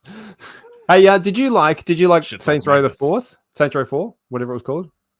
Did you play that? The superhero one? I played it. I tried it a bit, but it just felt like a DLC for Saints Row the Third. It completely went. It was basically a different game almost. Yeah. Really. I played that. So I actually tried playing the most recent Saints Row because it came out. Oh yeah, it was a monthly PlayStation Plus game. Mhm. It just feels like Saints Row 2 again. Okay. But like it's like a next gen Saints Row 2, but it plays like Saints Row 2, and games have come a long way since then. And it's just right. Okay. It feels like a PS2 game with high def graphics, and that's it. Okay. Which is, there's a lot of games out there, and you got it. I mean, it is a shame that Koch Media shuttered Volition, but I felt like they were just looking for an excuse at this stage. And that's a shame because I think that is a franchise that could have like done well with a really good reboot. You know. Yeah. Nice. Okay. On to Dom's got me confused. What fucking number are we on now? 4. Hey, there we go. Sorry. Look, I'll prove it. See, 4. All right. My number 4 again. We've moved past Sacred Cows now, and we're going into full on, in much the same vein as No Man's Sky. Zero contention or controversy with this one. I feel my number 2 is Overwatch 2. No. I contend that your doesn't it have to be a game to be on this there's list? no such thing as Overwatch 2. So, Sam, you and I played a lot of Overwatch together back in the day when that came out. We played a lot of Overwatch, and it was fucking great fun. Love Overwatch. Yep, great game. And I don't know if you remember, but there was something back then that I used to say all the time when we were playing that game, and that was... Have you seen that fan art? No. It was, man, I'd love a campaign for this game. How good would a fucking campaign be for this game? And you know what? We got promised a campaign. We got promised some PvE stuff for Overwatch 2. Wow, holy shit. My thing that I've wanted ever since I started playing Overwatch 1. They're going to do it, man. They're going to do it, Sammy. They're going to put a campaign in Overwatch 2. Oh, oof. Oof. Did you play any of the PvE content in Overwatch 1 when it was like, I think there was like I did. Steins Revenge? Yeah. Yep. I did. Yeah. You know, there's Mission Pack 1 came out for Overwatch 2. I know that. They'll sell you piece of... You can't even PvE buy content it without getting the Battle Pass. Yeah. Hey, you know who had really good PvE? Was Team Fortress 2. I don't know if that's a joke because I don't know enough about Team Fortress 2. No, he's not joking. So it it was player versus enemy. It was a whole bunch of literal bots, like literal robots. Yeah. Right. Yeah. They were all copies of all the characters. Yeah. It had a bit of a storyline to it. Yeah.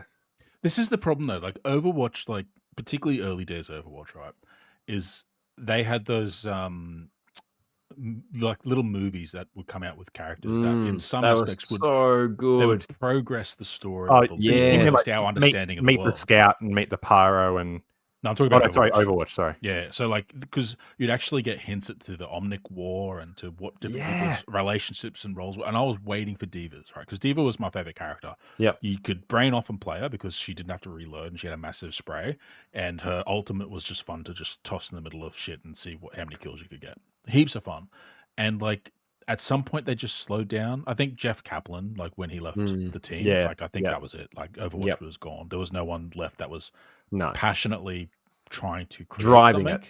It was now a product that was attempting to be sold. Do you feel like when it became Activision Blizzard King, they maybe took a bit too much? I think it was Blizzard on board from King. No, I don't think that we can take blame away from Blizzard just corporatizing. Yeah, Like, there it was a is natural- no reason. Like Overwatch as a franchise was of everything that Blizzard has ever made. Overwatch is the one property that they made that was primed to have a fucking animated series, to have a movie, to have a fucking toy line, which it did. But I mean, like, the Overwatch should have been on everything, everywhere, in toy shops everywhere, on the big screen, on Netflix. We should have got an Overwatch like. It was set up for that, and they just dropped the fucking ball so hard. There was a point where I was trying to figure out if I could afford the Diva statue, which was like $600 Australian or something. And like you said, those animated shorts, they were like Pixar quality. Like they were amazingly good. And they've got and look, those shorts were great, but also the lore's really interesting. The world's really interesting. And like you can just like I get sad because I sort of remember like Overwatch came from Project Titan. It was meant to be an MMO at one point. So it was going to be this rich lore that was, you know, if it was handled like WoW, you'd have a story that progressed over time, which would have been fantastic in that setting. And we didn't get it. We just get a lobby shooter now. And it's like now it's even worse. Like I actually it is now, Overwatch 2 is like a step down in every way. Well, except for loot boxes. I do like that the paid loot boxes are gone, personally. But the battle pass is so much. Oh, the battle pass is terrible. I'm not saying, but just because one thing is gone doesn't mean the other thing is good. The battle pass. I would rather also the loot boxes and free heroes than having. No, to pay man, for I don't want no paid gambling mechanics in my games. But like now it's 5v5, which means like suddenly at a 5v5 match instead of a 6v6 match, there's so much more pressure on each of the players to perform and make sure you don't fuck up and don't make any mistakes. Or a 6v6, you can kind of get away with a little bit of like fucking around, you know what I mean? Like if you're learning the game, or like me, not very good at the game. So that turned me away from it as well, because now it's like, well, now you got to like you got to be here and performing and on the top of your game every time, because if you're not, a fifth of our fucking team is out of action. Yeah. And the other thing was like the game modes, did they add like one game mode or something ridiculous like that? They took away. They took away. That's it. Yep. Sorry, what was that? I thought they had rotating game modes, so they like had game modes, but then they kept going away. You can't pick what match type you go into because they That's don't want crazy. people to just focus on like just fucking flag or whatever. But set actually, teams. I think it was I think it was the capture, like when you had to push the card. Yes.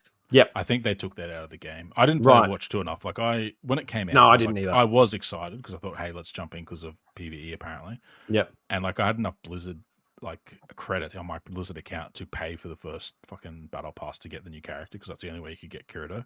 Yeah. And I just didn't care after I logged in once or twice. Yeah. No, I don't understand. It's got to be down as like just the hardest ball drop. Like how could you fuck up Overwatch when it was so primed for success on so many different levels? It's like a catastrophic fail, I think. Oh, I think on every level, operating exactly how Blizzard want to operate at the moment. Yeah, well, that's true. And you know what? You'll enjoy the game. They want you to enjoy it, and no, you won't enjoy it. You'll pay for it, Dom. They don't care if you enjoy the games. They only care if they monetize the games to a point where they can show quarterly profits. They don't care about the 5-year profits. They care about the Apple of video games. So they've stripped out a player from the teams. They've stripped out PvE. They've reworked the team compositions, so you can't just be whoever you want anymore. You have to be in a set team composition. They've stripped out the game modes and reduced them.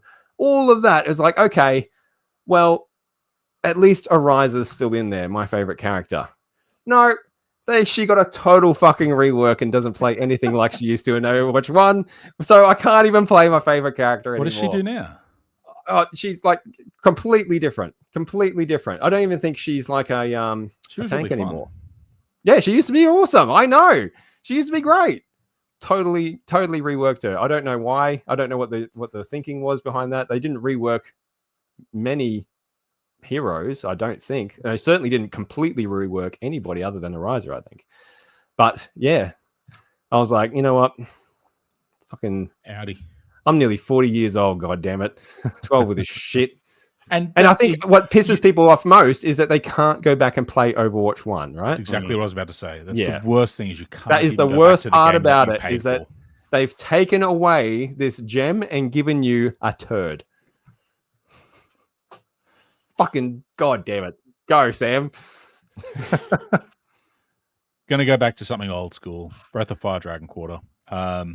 Look, this is another game that is. I've not never a even bad fucking heard of game. this thing. Do you come across Breath of Fire 2 on Super Nintendo? No, I never had a Super Nintendo. What Oh, about you, okay. Dom? Did you come across this one? I had a Super Nintendo. I never came across it. Okay. Oh, you fucking nerds. This is It's a one of Japanese Sam's role obscure playing fucking game, right? games that I'm no trying one's not ever to beat heard them of up for before. You jocks with your racing games and your fucking Mass Effects and fucking. So on Super Wait till you Nintendo, see my next game. Breath of Fire Yep. 2 was basically a classic JRPG. It was very similar to Final Fantasy 6, Final Fantasy 5, Final Fantasy 4, turn-based RPG. I take it back. I have heard of Breath of Fire. I Yeah, apologize. you know, Yep. you got a diverse party. You got like an angel. You got a cat girl. Cat girl was the theme here. You Oh, got there a he is. frog- Now we know. Now we see why. You got this And guy that day called Sam Rand. was That, awoken. this Nina was the thing there, not the cat girl. It wasn't until later cat girls that really clicked. There was Rand, who was like this anteater thing. He was like a big bulky party member. It was such a fun adventure, and it was one of those games on SNES that whenever I think of my Super Nintendo, I think of Terra Enigma, Breath of Fire 2, Secret of Mana. Like they're the core games for me on that system. So obviously around that time, we all fantasized about, what would games be like if you could put them on a CD, right? You could take a 2D game and it could be so long, it would be so huge, so massive, it would be amazing. Breath of Fire 3 was kind of like that on PlayStation 1, although I didn't get to play it at the time. It wasn't really readily available to me for whatever reason. But I remember on PlayStation 2, I saw at the game store, maybe EB Games, I don't remember, Breath of Fire Dragon Quarter. And instead of being this big sprawling like game where you travel the entire world and save the world and turn into a dragon and stuff, it was a very focused linear 3D.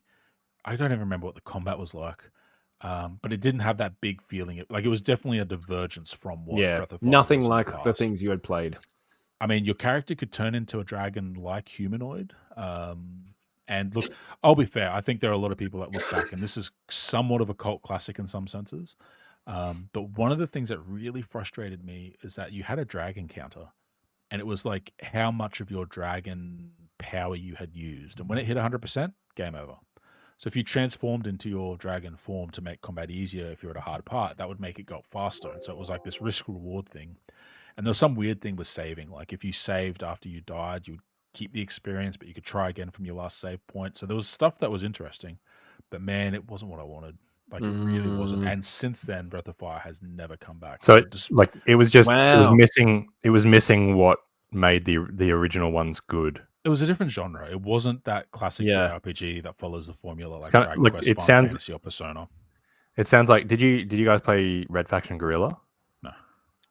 Oh, I think I did.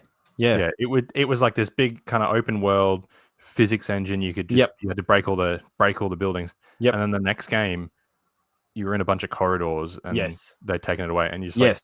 Because the physics engine is what made that fucking game. Yeah. And they take it away. It's like, what? But like, imagine if that was also then like a 3D, Like a fighter, rhythm game. like a brawler or something. Yeah. instead of like a shooter. Like it was that level of change. And like Red Faction Rhythm. unfortunately, because that wasn't super successful, they didn't really revisit Breath of Fire again until it was revisited as a mobile game for Breath of Fire. Oh, oof. Now, Um, was that one that you're talking about, Sam? Was that made by the same team or the same people? Yeah, Or- it's Capcom. It's a Capcom. Is that game. right? Yeah, Yeah. okay. So they, Um, wow, okay. I wonder what happened there. I just think they wanted to try something different. Like, Yeah, and it just killed the fucking franchise. I don't think he's talking about the mobile game, Tom. I think he's talking. Yeah, no, about no, no, Breath not of that. Fire Dragon Quarter. I don't think that was made by the same team. Yeah. And Wow. look, between PlayStation 1 and PlayStation 2, things have changed a lot. I think they were trying to. There was a lot of experimentation in JRPGs Mhm. between PlayStation and PlayStation 2. And you got a lot of weird stuff, and this was one of them. And unfortunately, it was just an IP I wish they didn't experiment Yeah, with, and that they didn't sort of tinker with. stuck with what it was. Yep. So You had the yeah. flavor you liked. It's done. It's over. Capcom. Man. Yeah. There's a few Oof. things that they brought back, but I don't think this will be one of them. Imagine like fucking up a game so badly that it tanks the whole franchise. Breath of Fire 2 had harpies that were topless on a Super Nintendo game. It was fantastic. Wow. Dang. I think I developed a lot That of money. sucks. Anyway. Dom. Breath of Fire. What was the subtitle of it? Breath of Fire. Dragon Quarter. Dragon Quarter. Wow. because you could only be a quarter of a dragon, otherwise you'd run out. Well, I think it's because it takes place in a quarter of the world. I don't know. I kind of want to go back and play it with fresh eyes. You to be should. honest. I was Yeah. literally just thinking the same thing. When's the last time you played it? Oh, when it was like contemporary, like when it was on And PlayStation 2. and I wonder how, like, because the first time you played it, you went into it with an expectation of an experience that you didn't get. I wonder if you revisited now, what you would think, because it you don't have that predates- expectation. It predates the internet to the extent where, like, I wasn't the sort of person that would go online and Yeah. look up stuff. Like, I look at the back of the cartridge, and granted, that probably had a few clues. Yep. But like, I still think, oh, it's Breath of Fire. I'm buying. Yeah, it, yeah. you know? You see the name. Yeah. 100%. And look, fair enough. Absolutely. $80 I won't see again, but hey. Oh, fuck. All right. Well, weeb time is over. It's jock time. My number 4. I can do Battlefield numbers now. 1847. You're on it. You're on it now. Call of Battle GT. Oh, here we go. Gran Turismo Sport. Which one's Sport? Vroom, vroom. PlayStation 2? Sorry, I can't see the box art. PS4. This PS4. was the Mm. first Gran Turismo to come out on PS4. That game was good. Or at least the demo was good. So Gran Turismo had a really good heritage. I mean, GT3 A spec is just a classic. GT4 had like a bit more of a kind of a world, but like they all had progression. GT5, GT6, like they're all solid Gran Turismo games that, you know, it was a reason that PlayStation was the home of simulation racing. You know, Xbox had a bit of arcade, but if you wanted simulation racing, you came to PlayStation. And then they did nothing for 5 years. The PlayStation 4 came out in 2013. That 2013 was when they released GT5 for the PS3. They didn't release any games for the PS4 until GT Sport 5 years later.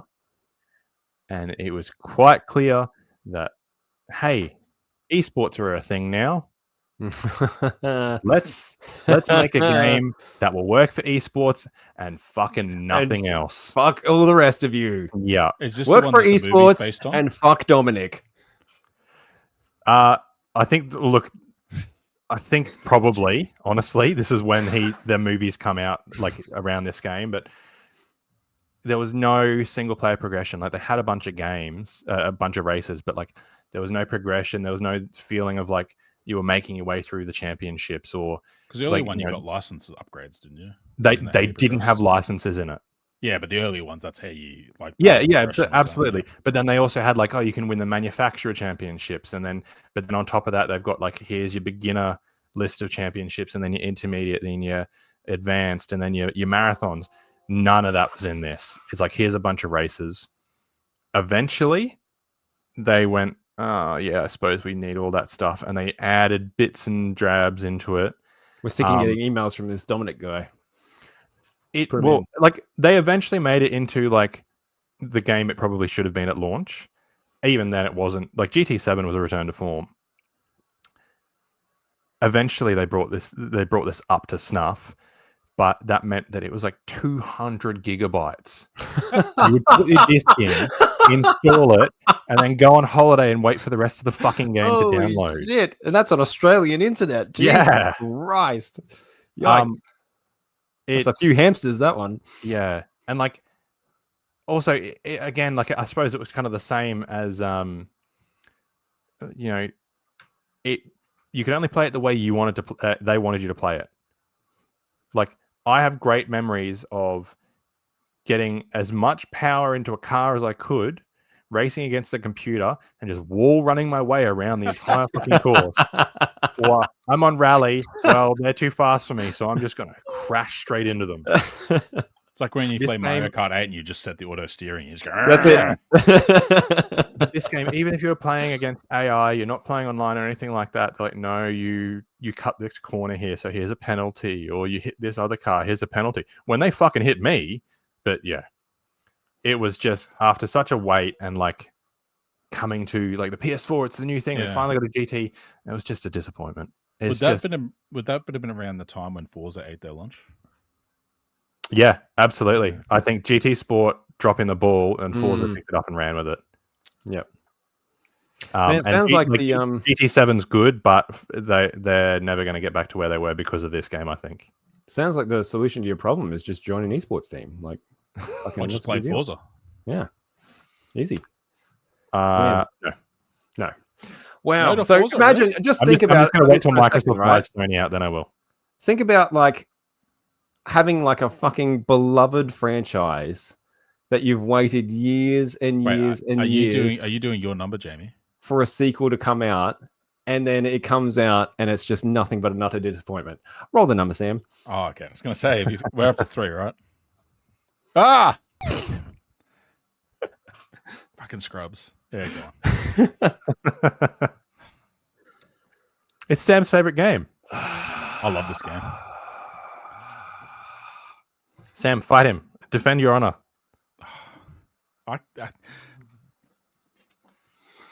I hate that game so much. I think that's all you really hell. need to say, Jamie. Man, I Safe don't space. know what to say that hasn't already been said.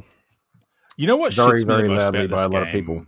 at the moment is the people that are currently defending it and the people that run the argument that, hey, the game's good for casuals, but for the hardcore people, there's not enough content. I'm like, no, it's not fucking good for casuals. It's not good for casuals at Like, all. the It's idea not that a it's casual a- game. Don't get me started.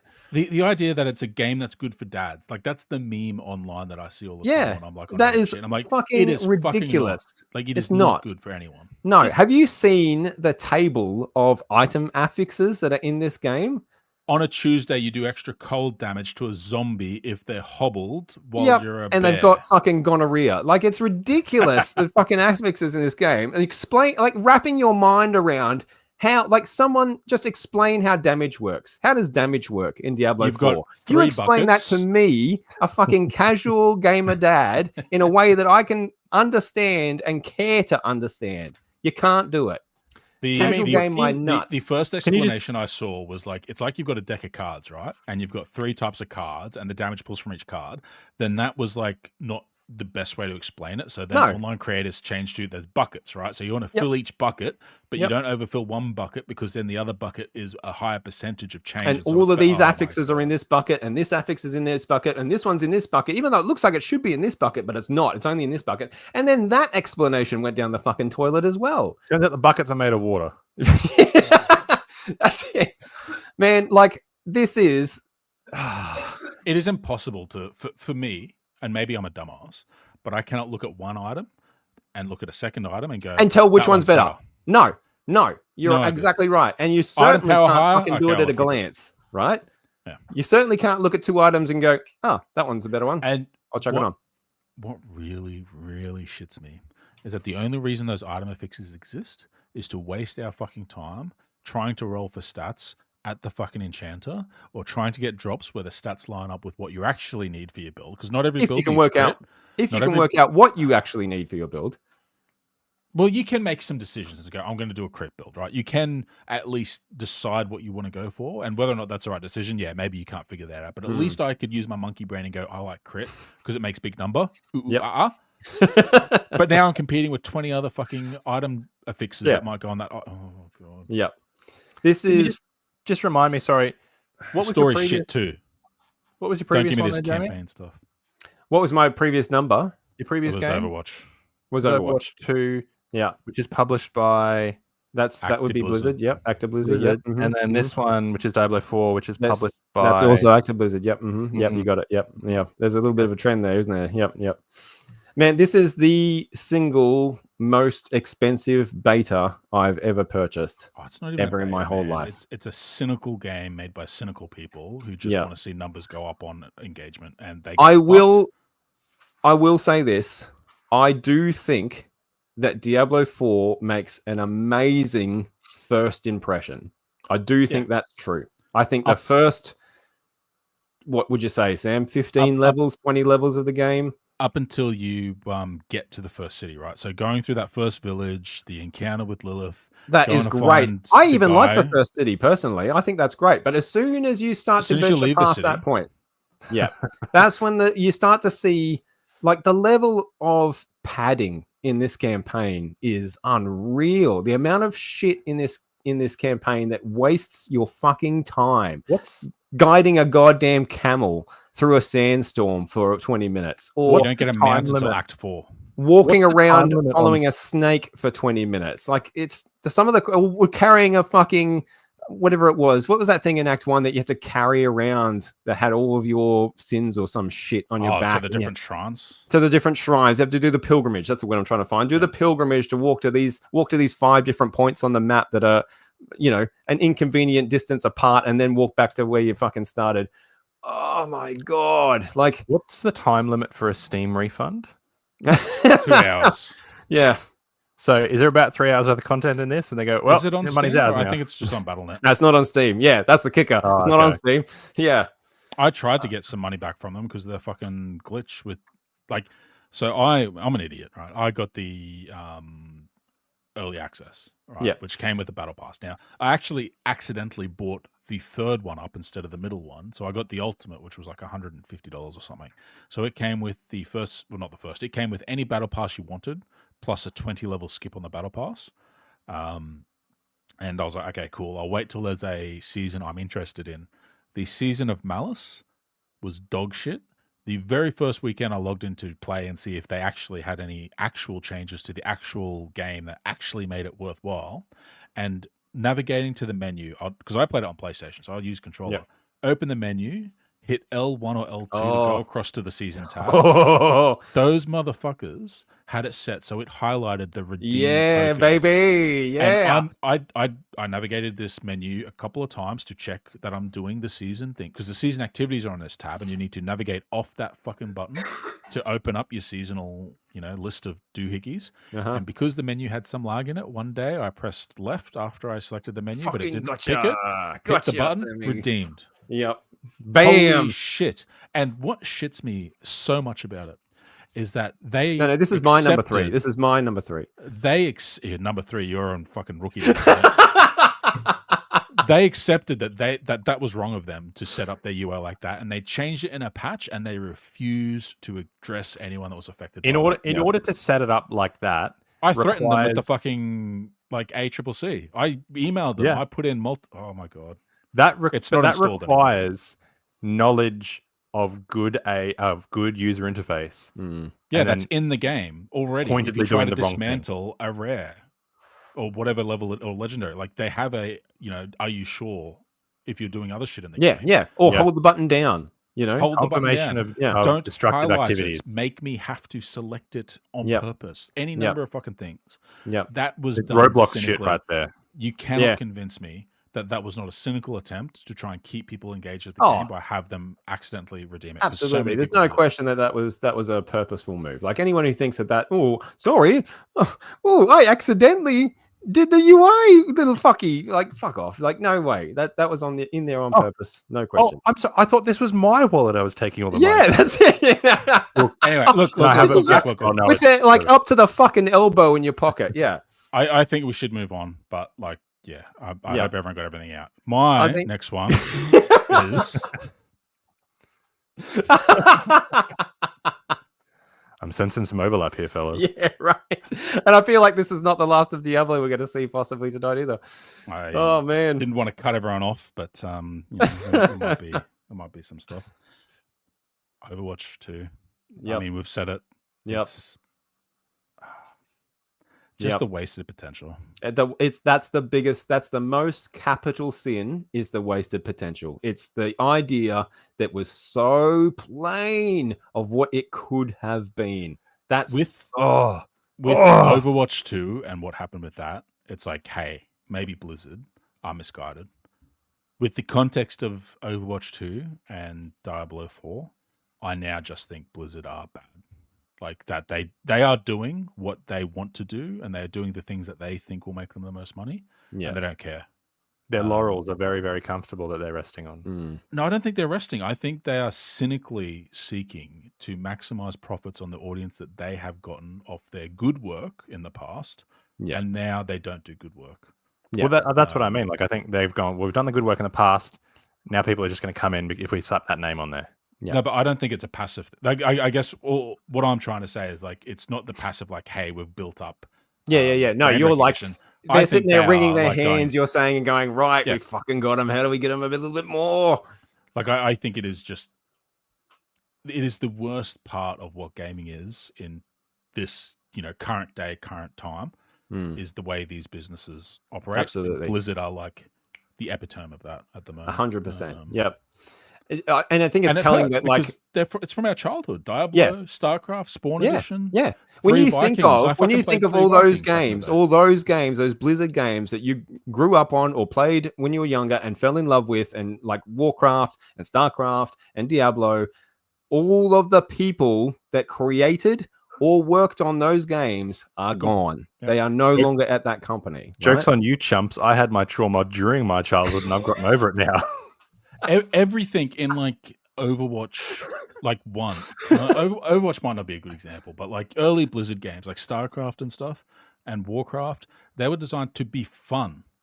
But then you get the games now that are designed to be like, they're designed to do something to your head to make sure that you play them as much as possible. Like, you know, like even Overwatch 1, they had the levels. So like you'd get that endorphin rush of like, I've got to do my dailies. I've got to get the next level. I'm almost there. One more match.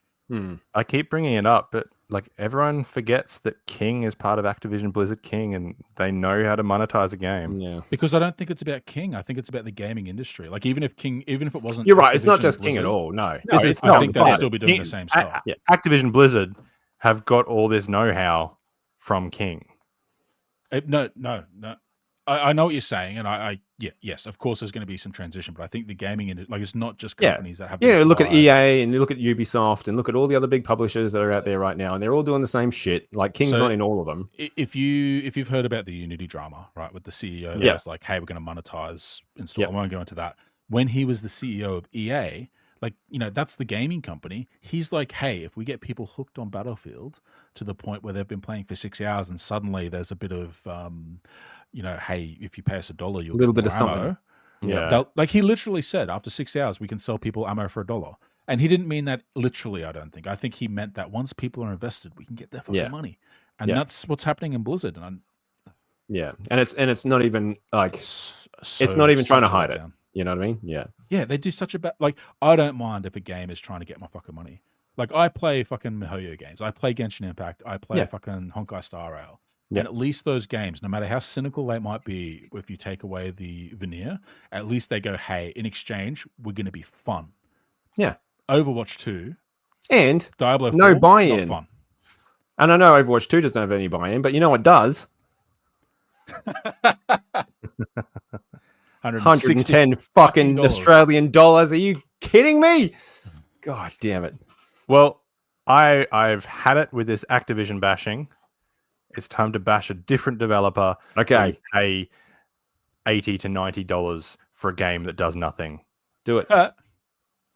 Do it. Oh, yeah, baby. There it is. Ladies and gentlemen. I'm glad someone had it. 76. And I did think it was going to be you, Dom. Bethesda. So the best way I can sum this up is I got it like when it came out because I'm like, hey, there was a whole bunch of good build up. Like they had good storytelling in the promos and stuff. What a wide-eyed little fool you were. Oh yeah. I got it Luckily, too. I was able to take it for pre-order. I bought it from EB. I'm like, hey, I'm just going to take it back under purchase protection.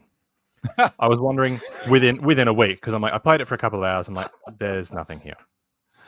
I mean, Sam, you said it before. No NPCs and no story. Yeah. Yeah. Environmental storytelling. A week later, I'm like, you know what? Maybe I'll give it another try. And it was much cheaper because I went to EB Games and I bought a used copy. You know how many used copies of Fallout 76 they had? The entire tub was full of Fallout 76. You should just get a photo. I'm pretty sure they were like out the front offering it to people as they were walking past. Like, they're using them as coasters. The price dived even at new. Fallout 76, madam. Fallout 76.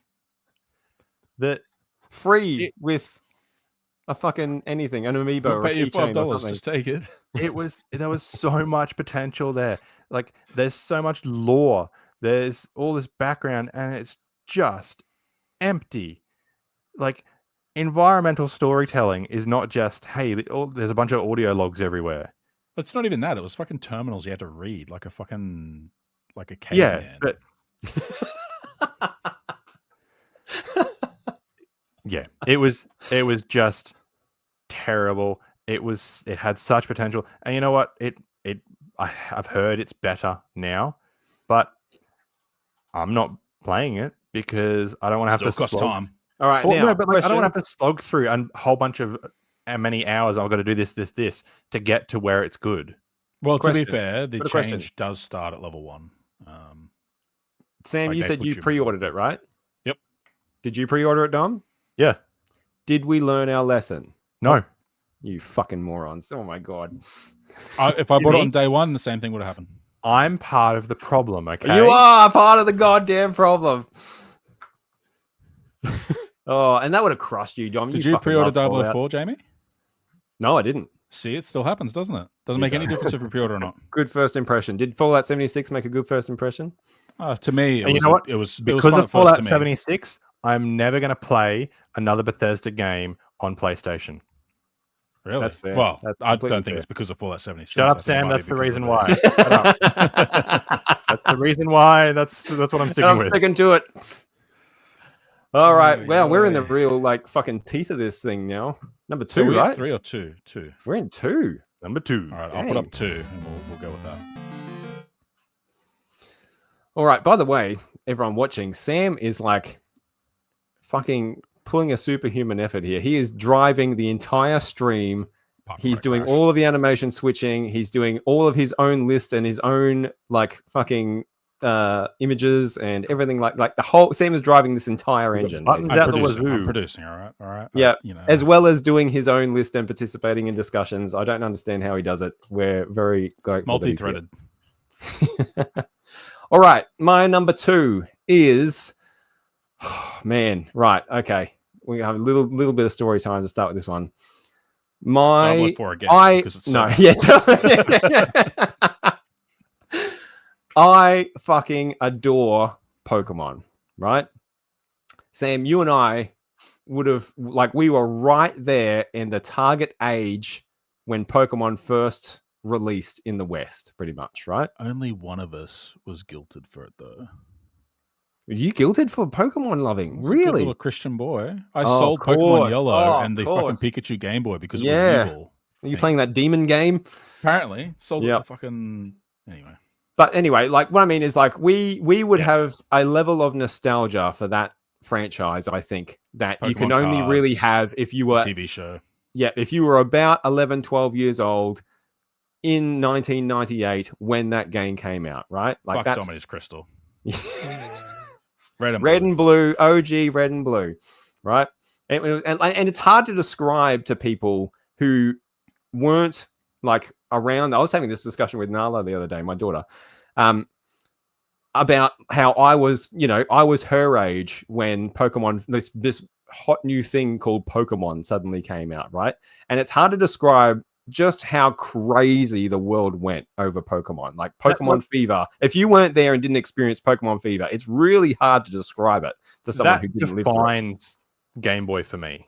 Yeah. Oh, 100%. Like, yeah. I know And that this was at like the tail end of the Game Boy's life. I think the Game Boy had been out for years and years at this point by the time the for Pokemon ages. rolled Like, around, because it right? came out Yeah. in what, 89? With Tetris Something or like that. Yeah, it's crazy. Anyway, the first Pokemon game I've got a ton of nostalgia for Pokemon. I've got a ton of nostalgia for that original red, blue sort of era of Pokemon, right? But the first Pokemon game I ever owned myself was Pokemon Yellow. And They so fixed the bugs. And yeah, introduced fix the some others. bugs. Throw a bit of anime juice in there, bit of Jesse and James. Make it a bit more smooth. Make it you'll be able to like walk around with your Pokemon, that sort of thing. Let's be honest, everyone was naming their character Ash anyway. Yeah, 100%. Yep, no question. And man, so I played that and loved it, like absolutely loved it. I played Pokemon Red, absolutely loved it, even though it was basically the same thing. Still fucking loved it. I missed. Like Kanto for me is Pokemon. That's Pokemon. The original 151 in Kanto is like one of my great gaming experiences ever. I missed. You don't want a Pokemon that's a fucking ice cream cone? Hey, look, I'm not as big of a hater on the new designs as some people are, right? There was some pretty Muck. There were some pretty shit. Tom. Exactly. Voltorb. Like there's some pretty shit ones in the original 151 as well. Anyway, I missed Fire Red and Leaf Green when they came out because I did not have a Game Boy Advance at the time, right? So I completely missed the remakes of the Kanto region. And I've been waiting and waiting and waiting and waiting to revisit Kanto Oh, Jamie. all of these years, right? And then they announced that they're going to do it. They're going to take us back to Kanto again, and you're going to be able to relive the era of Pokemon Red and Blue on the Switch. Oh my God, was I excited. So my number 2 is Pokemon Let's Go. It's not Pikachu and Eevee. Okay. I just saw Pokemon Go, and I'm like, oh, Pokemon. Okay, yeah. Well, that's the thing, is that it basically was more Pokemon Go than Pokemon, right? And that's why it's on this list. It's essentially my first Pokemon. That's the thing, right? Because that's already what it is. Exactly. That's the thing. So this was sort of pitched retroactively as a link between the mobile Pokemon Go game, which also, it was really cool to be part of that too, I'll just say. Like, that was a big craze that happened. But it was a link between getting people from that game to a mainline Pokemon game. This was like the middle stepping stone. Except it didn't fucking play anything like a mainline. If that was true, if your first Pokemon experience was Pokemon Go and you're like, wow, I need to try one of these Pokemon games, Pokemon Let's Go completely fails at equipping you to go and play an actual Pokemon game, I think, because it's still so heavily influenced, is the word I'm trying to find, by Pokemon Go. Man, I was crushed by this game. I was crushed by the fucking mandatory motion controls when you were playing the game docked. And not only were these motion controls mandatory, but they were shit. They were absolute dog shit. How? After how many years has Nintendo been doing motion control? And I get it. Pokemon's the Pokemon company, not Nintendo. Well, Nintendo is part of the Pokemon company. It's at least half, if not more. You're not telling me that Nintendo is not directly involved in the development of Pokemon games. That's bollocks, right? How can you fail so badly at a mechanic that you basically invented and popularized? I don't understand. It was playing this on a road trip. Yep. Motion controls in a car are not great. Oh, no, rough. Wait, dude. does it not let you use buttons if you're undocked? If you're in handheld, you can use the buttons, right? That's when you can use the buttons. But we press A to catch Pokemon. Woohoo! I'm having fun. So it's not even like flick the joystick or something. No, I don't think so. Maybe I don't remember. Fuck, I'm trying to blot a lot of this out, honestly. Like, oh, man, I was just crushed. I was just crushed because I wanted to re-experience Kanto. I've waited so long to do it. And then this comes along more than 20 years after my first experience in that area. And it was just nothing like what I wanted it to be. And that's okay. It's okay. You know, this crusty old man whinging that something that came out more than 20 years ago isn't for him anymore. That's fine. But the nostalgia drove me there, and I was just so disappointed. I was so disappointed by the fact that it just didn't really feel like Pokemon at all. And it certainly didn't feel like those nostalgic old games that, you know, I loved so dearly. So that's my number 2, Pokemon Let's Go. Oh, my heart. My heart. I skipped those because of the changes, but I would have loved the. And look, and again, if people love them, I think that's great. You know, like if wrong, you're wrong. You're the problem, not the pre-orders. I feel like if you played them and loved them, it's a very good chance that you did not grow up with the originals, right? So therefore you don't have the direct comparison and you don't have the nostalgia for the originals. And then, you know, then it becomes its own standalone thing and you can play it and you can enjoy it. It's definitely the nostalgia and the attachment that brought it down for me. Like, I don't like the mechanisms in it. I don't like the gameplay in it. The only battles are with like, I think gym leaders and the occasional trainer. See, if someone, I don't like that you level up your Pokemon by just catching stuff repeatedly, and then you send all your doubles to Professor Oak, who like grinds them fucking down into candy that he then sends back to you to feed to your other Pokemon. What the fuck is this even? What is happening? See, that would be someone who had. So you get mad Pokemon disease. Go.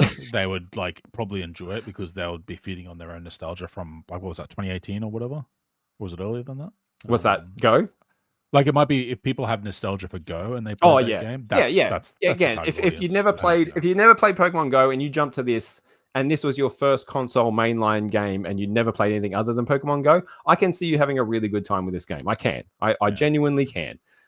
But as a stepping stone, I think it doesn't even like. I think if you went from Pokemon Let's Go to something like Pokemon Sword and Shield, which came out fairly close after, you'd be like, "What the fuck is going on here? Yeah. What do I do? What is happening?"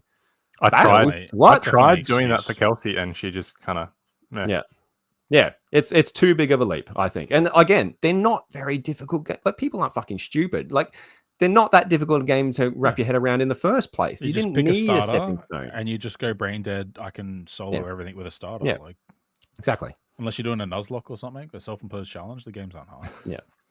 Anyway, Pokemon Let's Go, my number 2. Right. So what really shits me is the fact that the story does not fucking show you anything. No, fuck you. You shut up and I get to talk now. Right. You do not see the story in 004. You are told about the fucking story between Anarius and Lilith that happened at some arbitrary time in the past, and the actual events in the story mean fuck all. Like, I'm sorry. The start, fine. The end before the actual ending, like the little Act 5 entry cinematic, is a great cinematic, but the story is meaningless. It is shit, even at a campaign level. And anyone that's like, oh, the campaign's fun, it was worth $90, $110, whatever the fuck you paid, you're coping. We don't have to spend a lot of time on this, but yeah. I actually agree with you. I actually, thinking about it, like having playing through it a second time now with our buddy Scott, who's never played it before. He's playing for the first time. Like, I can see how the campaign is fun the first time through, right? Because it's only, I think, in retrospect, when you actually go back and think, like, what actually just happened there? What went down? What did I just play through? And you can't pull the details because they're so ambiguous. Like the story, because they built an open world, right? And theoretically, right, you could do the acts in any order you like, right? That was bullshit. the whole point. That was not even true. There's like nobody does that. Nobody did it, but they did that, and they disjointed the story to allow for the fact that you could theoretically do the acts in any order. I don't know anybody who were like, "Oh, I'm going to go do Act 3 first." You know, it didn't happen. After the beta, I was like, hey, this is going to be cool. We can pick whatever we want to do. Because this is my copium for it, right? Is that I had played World of Warcraft Legion. And that is a game where once you do the initial entry to Legion, you literally have 5 areas in whatever that area is called, I forget. And you can literally go anywhere. The Broken Isles, is that the one? Yeah, I think that's it. 004, you're right. There is there is one path, right? And you have to be very focused to try and get off that path. You're not rewarded for it. You're punished for it. The most fun I have had in the 004 was, to be fair, when I ran to the last area out of order to try and get a fucking power for my book, my codex or whatever.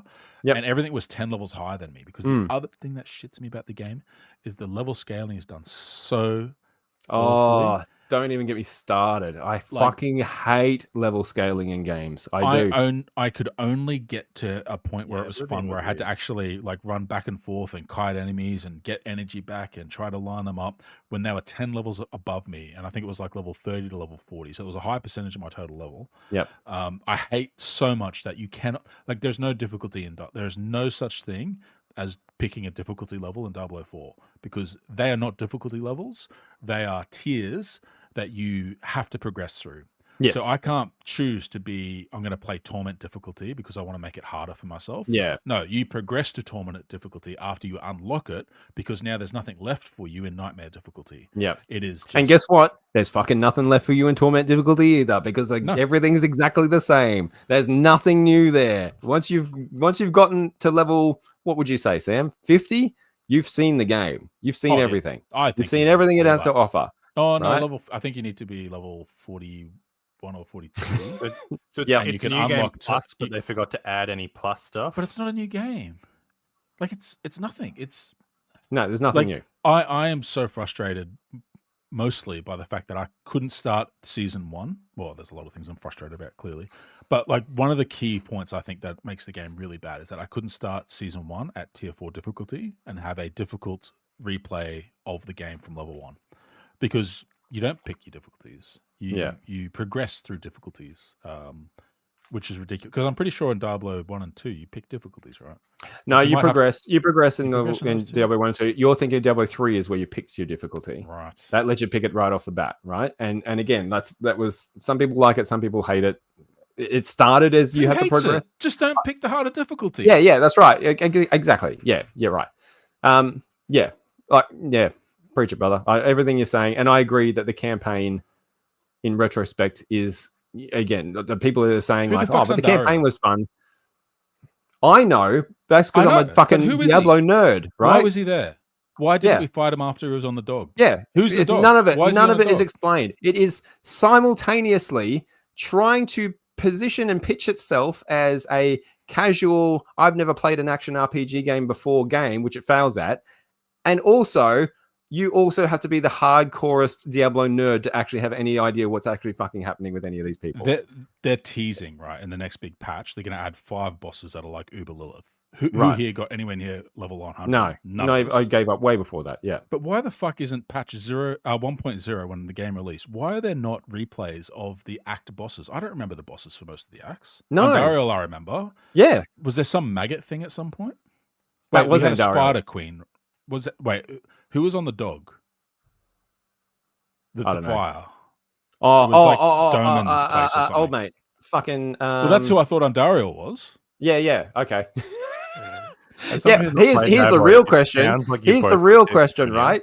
Who was? Do you remember who the Act 1 boss was in Diablo 2? Was it the Spider? I don't know. I didn't play a lot of Diablo. You're right. Yeah, it was Andariel, right? It was Andariel the Spider. Yeah. Do you know who the Act 2 boss was in Diablo 2? Do you remember? I didn't play a lot of Diablo 2. All I know is in Diablo 1 it was the Butcher and then I think the Skeleton King. Yes, you're right. Yes, the Skeleton King, the Butcher in Diablo 1. It went Andariel, Juriel, Mephisto, Diablo, Baal in Diablo 2. Who was the Act 1 boss in Diablo 4 that you just played? I've got no idea. I don't even know when Act 1 ends. I couldn't even tell you what the vague events are for Act 1. Right? No, it's coming back to me. No, you don't. No, you're wrong. It's the chick's mother. No, that's not the boss. Wait, it's the guy. It's the guy in the armor. No, he's your ally. Oh, for fuck's sake! Exactly. That's my point. You don't even remember who it is. They're completely forgettable. Some nameless nobody that you'd never seen before and never will see again. And I played that part of the game like 3 times. Because I played it in the betas. Yeah. And I had to get through. No idea who that boss is. Yep. God. Anyway. Crazy. We've talked about Diablo before quite a bit. We have. Yeah, we got to move on. This is going to be 3 hours long. Go, Dom. Look. This is a really, really fun game. Unlike Diablo. Ever SimCity game that they made. You could go into your own world. You could drive cars around. Like, after this, there's only up to go, right? I didn't know we were supposed to be in props. This is Dom's showing us up. This is crazy. Whoa! Double L, man. Yeah. So the stream's about to go down again. It looked really, really cool. Like, it was going the next level of SimCity 4. It's going to be a living city. Everything's tracked. You know, every person's going to have a workplace. Every person's going to have a home. And it started up here, and then they kept chipping away at themselves. They're like, oh, well, no, it's too intensive. The tracking, it's too intensive, so it's going to have to be permanent online. And that being said, like, this was, what year was this? This was like 2013. 2013, permanent online in 2013. Fuck right off. Was this before or after Diablo 3? It was about the same time. No, Diablo 3 was 2012, I think. 2013, some people still couldn't. In fact, I remember for a fact in 2014, I moved to a house. There were no ADSL slots in the exchange. Not ADSL 2 or 2 plus, ADSL. This is why you should live in a capital city, scrub. Online. And then if it drops out, they're just like, well, it's a shame.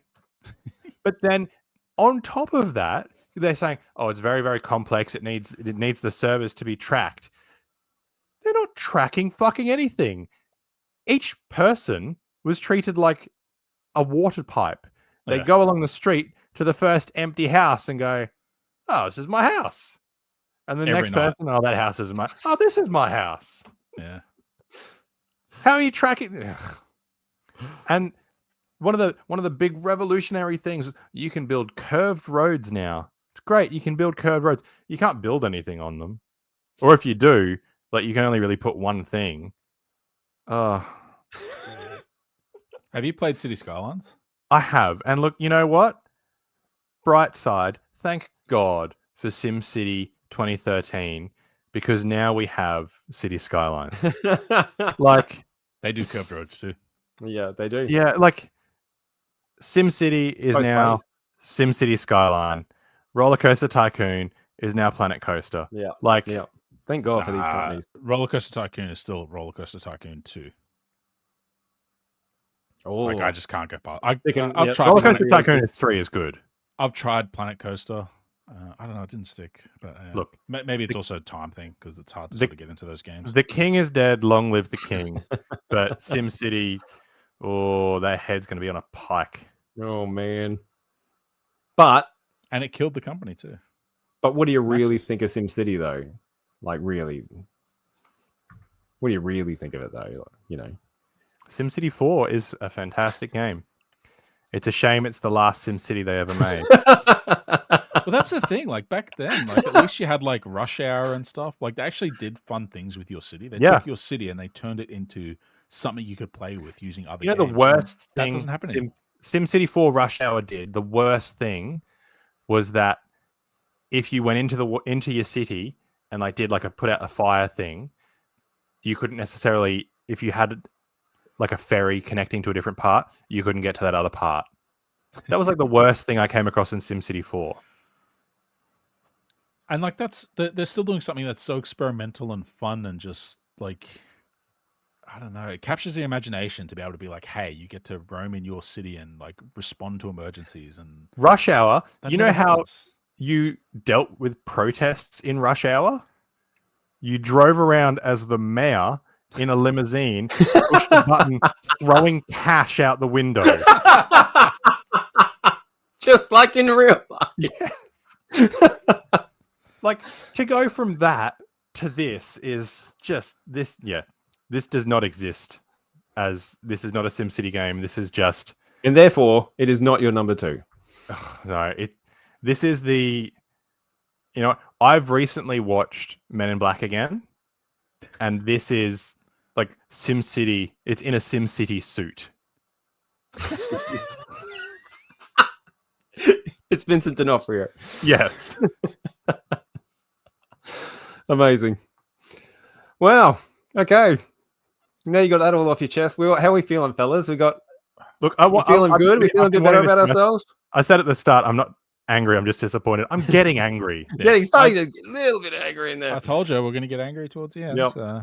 Number This is like- 1. You keep doing the same thing, expecting different results. Here we are. pre-ordering. We made it, fellas. We made it. We did it. We did it. We got all the way here. What's We're number all one, still. Jamie? We're all still here.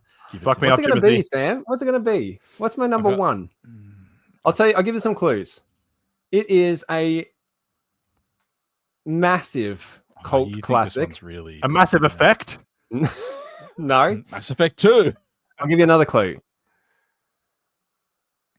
What, Undertale. unironically, what's one of my favorite things to do with my friends? Board Fuck. games. Whoa. I haven't been to those one. parties. Wait, who was right? I didn't hear what Dom said. He said fuck. What Don't worry about it. do we do every fortnight when we can? D&D. D&D. One of It's my not gonna favorite be things in Baldur's the whole Gate wide 3. world. If Dungeons it's and Baldur's Dragons. Gate 3, I'm cutting the stream. Dom, what's my favorite setting for Dungeons and Dragons? That would have to be the city of Sigil and Planescape. Correct. So, if there was a game, a cult classic, Very good. It's widely Baldur's Gate. loved game I that believe was there a was. Dungeons and Dragons game set in the Planescape setting, you would dare say that that would be right up my alley, would you not? Yeah, me too. I would have said it. My number 1 is Planescape Torment. I have to say, I've heard a lot of good things about it, so it'll be interesting to hear. What Yeah, yep, me too. And look, I've heard this it's really is dense. yes, and I think that's part of why it wasn't for me ultimately. Is it because It's- you're playing it as a DM instead of a game master? yeah, probably. Yeah. What? That's a ridiculous idea. You can't do that. You can't do that. No. So this is a game I've wanted to play for a long time, a really long time, and I don't know what convinced me to actually give it a go. I know they remastered it for the Switch. They bundled it in with Icewind Dale, this and Icewind Dale together. That's the copy that I bought. Because it would allow me to, play it on the go, play it in bed, play it when I've got 5 minutes spare without having to go and sit down on the computer or whatever, right? And I was really geared up to love this game. I really, really was. And I don't think it's a bad game at all. I do think that it is very, very much a product of its time. I think this might have come out in 1999. 99, was it? Yeah. So at that point, I was like heavy into Diablo. And I completely missed this. And maybe if I had played it back then, actually, I don't know what I would have thought of that then, because it was so much slower than Diablo, and Diablo is what I was all about then. But playing it now, it plays like a really old, clunky game. And holy mother of God, is there like every single NPC just has a novel of text for you to trawl through. And if you like that sort of thing, if you like Sam said, dense, really fucking dense story, then I think this would probably hold up for you. It almost feels like a visual novel rather than like an actual video game to some degree. And I know there'll be people fucking frothing at the mouth for me saying that, but it just doesn't, that kind of experience doesn't fit into my gaming tastes or my life anymore. And I think that's what was really disappointing about it. I didn't come away from the game thinking, oh man, that was a really bad game, or that's a pile of fucking dog shit. I came away thinking, man, I'm really sad that I can't enjoy this now. You're not disappointed in the game, you're disappointed in yourself. Exactly, yes, and my life. I'm the one that correct. I'm the problem. My number one. The problem. My number one is me. Yes. Yeah, not playing. Yeah, not playing. Get it out of here. It's me. It's all me. Yeah, that's yeah. It just doesn't fit me anymore. I don't know if it even would have fit me back then when it first released. But I wish so badly that I wanted to love it so badly, and I just didn't. See, I went through a phase where I was playing like Divinity Original Sin and stuff. And yes. Like sort of the CRPG revival was sort of happening early days, like well before Baldur's Gate 3. And Planescape Torment came up on my radar, but because of that density and because of like how much it expects out of you. Yes, time wise, never yes, got into it. You're absolutely, and investment wise, it's not a game that you just sit down and play for 5 minutes. And I play visual novels, right? Like I'll read and play. I'll read a visual novel that's like 60, 70 hours long, and it's just like reading a novel to me.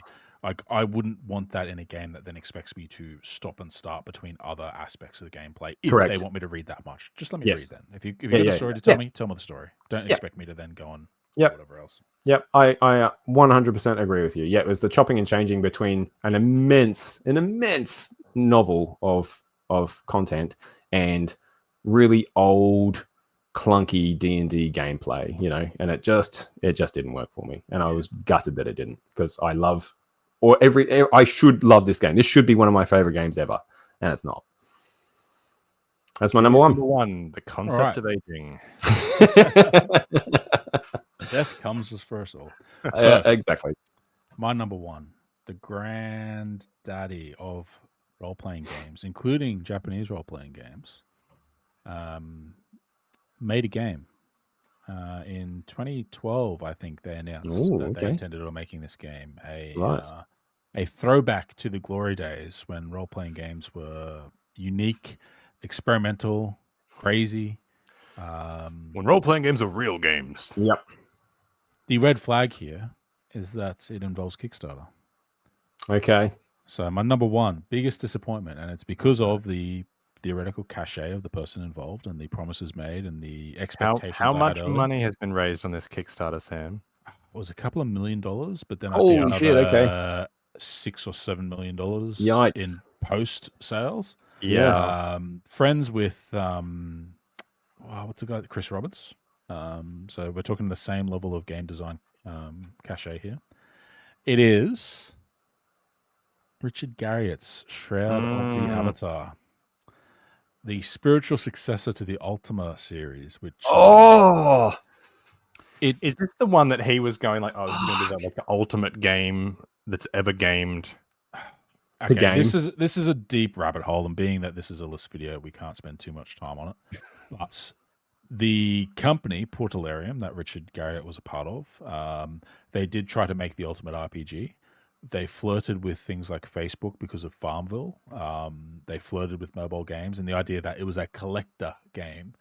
I don't know how RPG fits into that, but that was the idea that they had. At some point, they decided that they would pillage the corpse of the Ultima series, which it didn't even finish on a high note. Like Ultima 8, Ultima 9, like were crap games. Ultima Online arguably was not the result of Richard Garriott's hard work, but I can't remember the other guy's name. There was another guy involved in that actually was probably more involved in the systems that made that a great game. But this game, holy shit, it was supposed to be like your, I don't want to say virtual life. Like it wasn't like it was trying to be Second Life, but it was supposed to be a lived-in world where you could play freely. Levels didn't matter. There was choices and consequences, how you played, because it plays with the virtues, which Ultima deals in a lot. So honesty, courage, wisdom, all that sort of stuff. And holy shit, it was just a cash shop. Like it was just a cash shop. Like there was a crossover with Star Citizen where if you bought an airship in Shroud of the Avatar, like you get something in Star Citizen. Game recognized game. Oh man. You purchased property in the game for real money. Wow. One of my friends bought a night level pledge for $800. Holy which came with a moly. That's half of the Sims 4. And you know what? Like, you know how much DLC you could have got for The Sims 4 for $800? If you wanted the biggest plot, the city-sized plot, it was more money than that. I can't remember how much it was. They sold town plots. You could buy a plot of land that was a town for like $10,000 or something ridiculous. And then people could put their houses that they bought in the store in your town. They sold so many of these town plots, there wasn't enough room on the map. And so they nested them in layers in the map. So they didn't all take up the map space. The story was dog shit. The graphics were mostly Unity assets. There was no artistic integrity in the vision of what the game looked like. There was Tesla coils, there was swords, there was leather, there was airships, there was windmills. All these AI bros and NFT bros just wish they could be Richard Garriott and Chris Roberts. So this happened before NFTs. And anyway, big rug pull in Shroud of the Avatar, got sold off to one of the guys that worked at Portalarium. They declared bankruptcy. It's now owned by Catnip Games, who is just Chris, I forget his last name, not Chris Roberts, but one of the guys that worked with Richard Garriott. And Richard Garriott and Star Long, who was one of the other guys that worked on it, they have tried to make another game, which was an NFT game. It's disappeared. That game's obviously not coming anymore.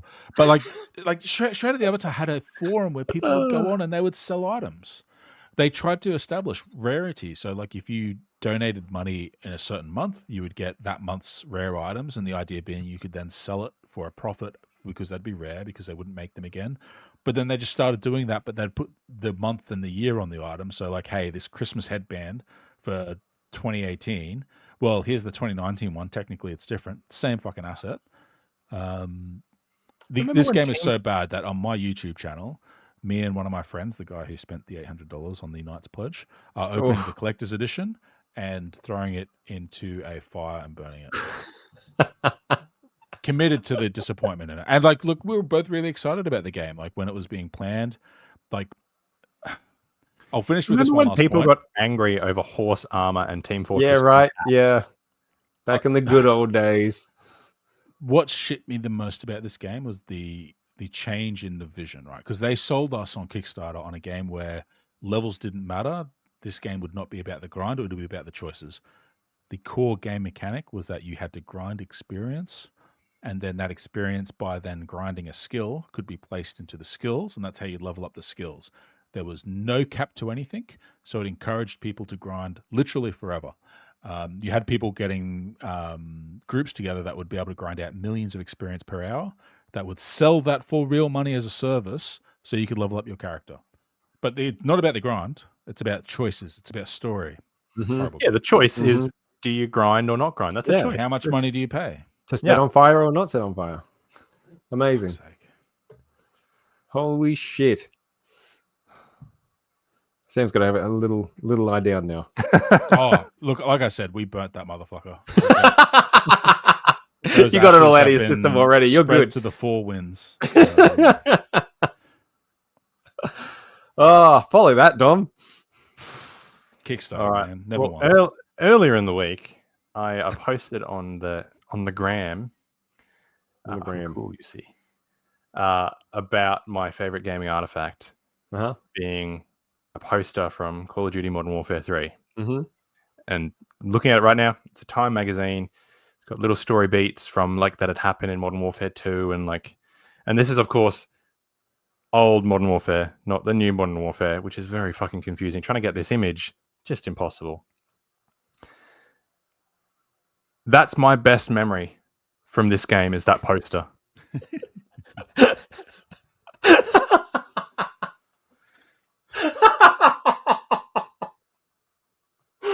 You've got a poster on your wall of a game that you hate. No, see, the poster is like aspirational. It's like, this is what it could have been. So it constantly reminds you of the disappointment.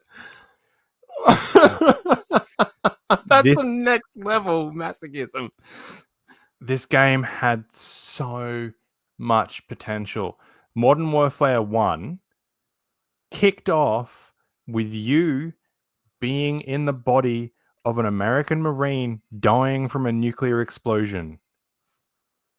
And you, like, as your body succumbed to like instant radiation sickness. It's just like, holy fuck, this is mind-blowing. Like, and then Modern Warfare 2 continued on. It was really, really good storytelling, especially for a Call of Duty game, which was like, have you heard about World War II? Like, this was really, really great. Happened? And so coming into this, I went to the midnight launch for this game. I was Dom, no. really looking forward to this game. No. And I sat down and I played it, and 6 hours later, I went, I'm done. I am not like a min-max gamer. I took my time. Yep. And 6 hours was all I got out of this. That included dying a bunch of times against a certain boss. And I just,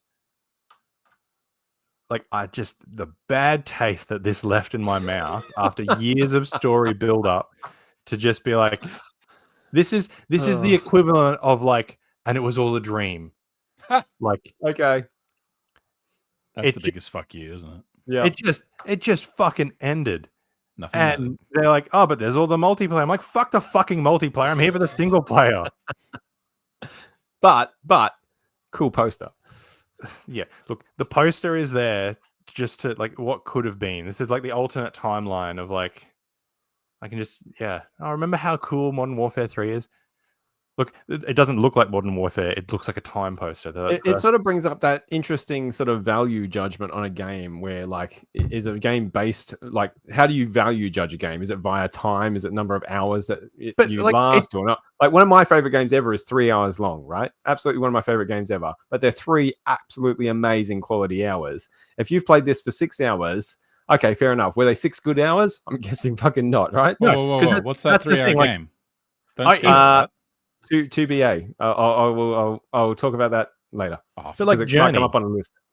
Journey is a game that I really, really enjoyed. It's only 5 or 6 hours long, There's no dialogue, but it tells a really good story. It's a great experience. Modern Warfare 3 was story beat, shoot, end. Yep. And it was flat. And that's kind of like why I was sitting on my couch. It wasn't because it took 6 hours, which honestly, that did annoy me. I just paid $90 to play a 6-hour game. But it was also just like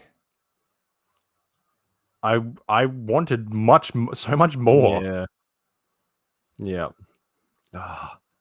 And the midnight launch on top of that. Oh, God. It's done before the sun comes up. Yeah. I finished it the next day, and I'm like... So I think it was Heavy Rain. Like, I bought that on PlayStation 3, and I played that in one sitting. Like, because it's not a long game either. Like, it's basically a long interactive movie. But I didn't feel like I lost my money. Like, I thought that was really fun. I enjoyed Heavy Rain. Jason!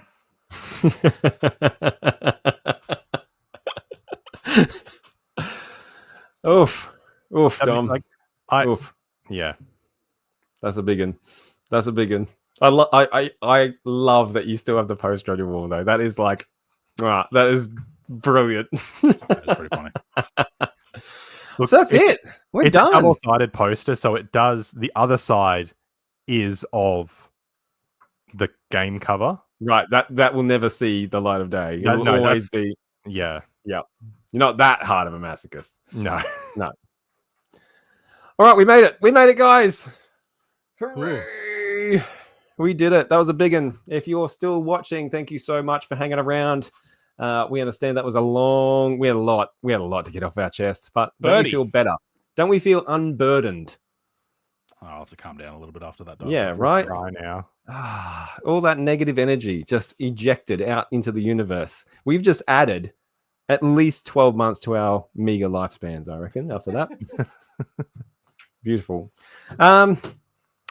If you want to watch more of our stuff, you can watch it right in the exact same place that you're watching it right now on our new YouTube channel, Sidescrollin. We're going to be talking about modern games, retro games. We're going to be having discussions about gaming topics, and we're going to be doing a lot more of these sorts of top 10s that let us sit down and yap away for a couple of hours about things that we really love, or in this case, things that we really just need to get out of our chest. We wanted to love. Okay. Yeah, we wish we loved. Yeah, we should exactly. Probably do like something that we like next time. Yes, that's true. Anything else we need to address before we shut this thing off, fellas? If you've Jamie got will post his apology video soon about. Yeah, I regret nothing. Sorry, Dom. If you have a suggestion for a top 10 list, throw it down below. Oh yeah, please do. Yeah, we've got a mass of ideas, but we always are looking for more. So if you've got more ideas, please by all means leave us a comment and let us know what you'd like to see us yap on about for a good long while. Or even their own disappointing games too. Oh yeah. If you've got disappointments to share, and I know you do, share the catharsis. Yeah, and like unburden yourself on us. Let us take that burden from you so that you can be free and also live an extra perhaps 6 to 12 months. Brilliant. If there's one thing that makes people feel better, it's screaming into the void on the internet. 100%. Yep. Works every time, well, I say. You know what makes people feel better is telling others they're wrong on the internet. Also cathartic. No, I'm not wrong. 100% right. All of it. All right, guys. That's it from us. Thanks so much. We'll see you around, I guess.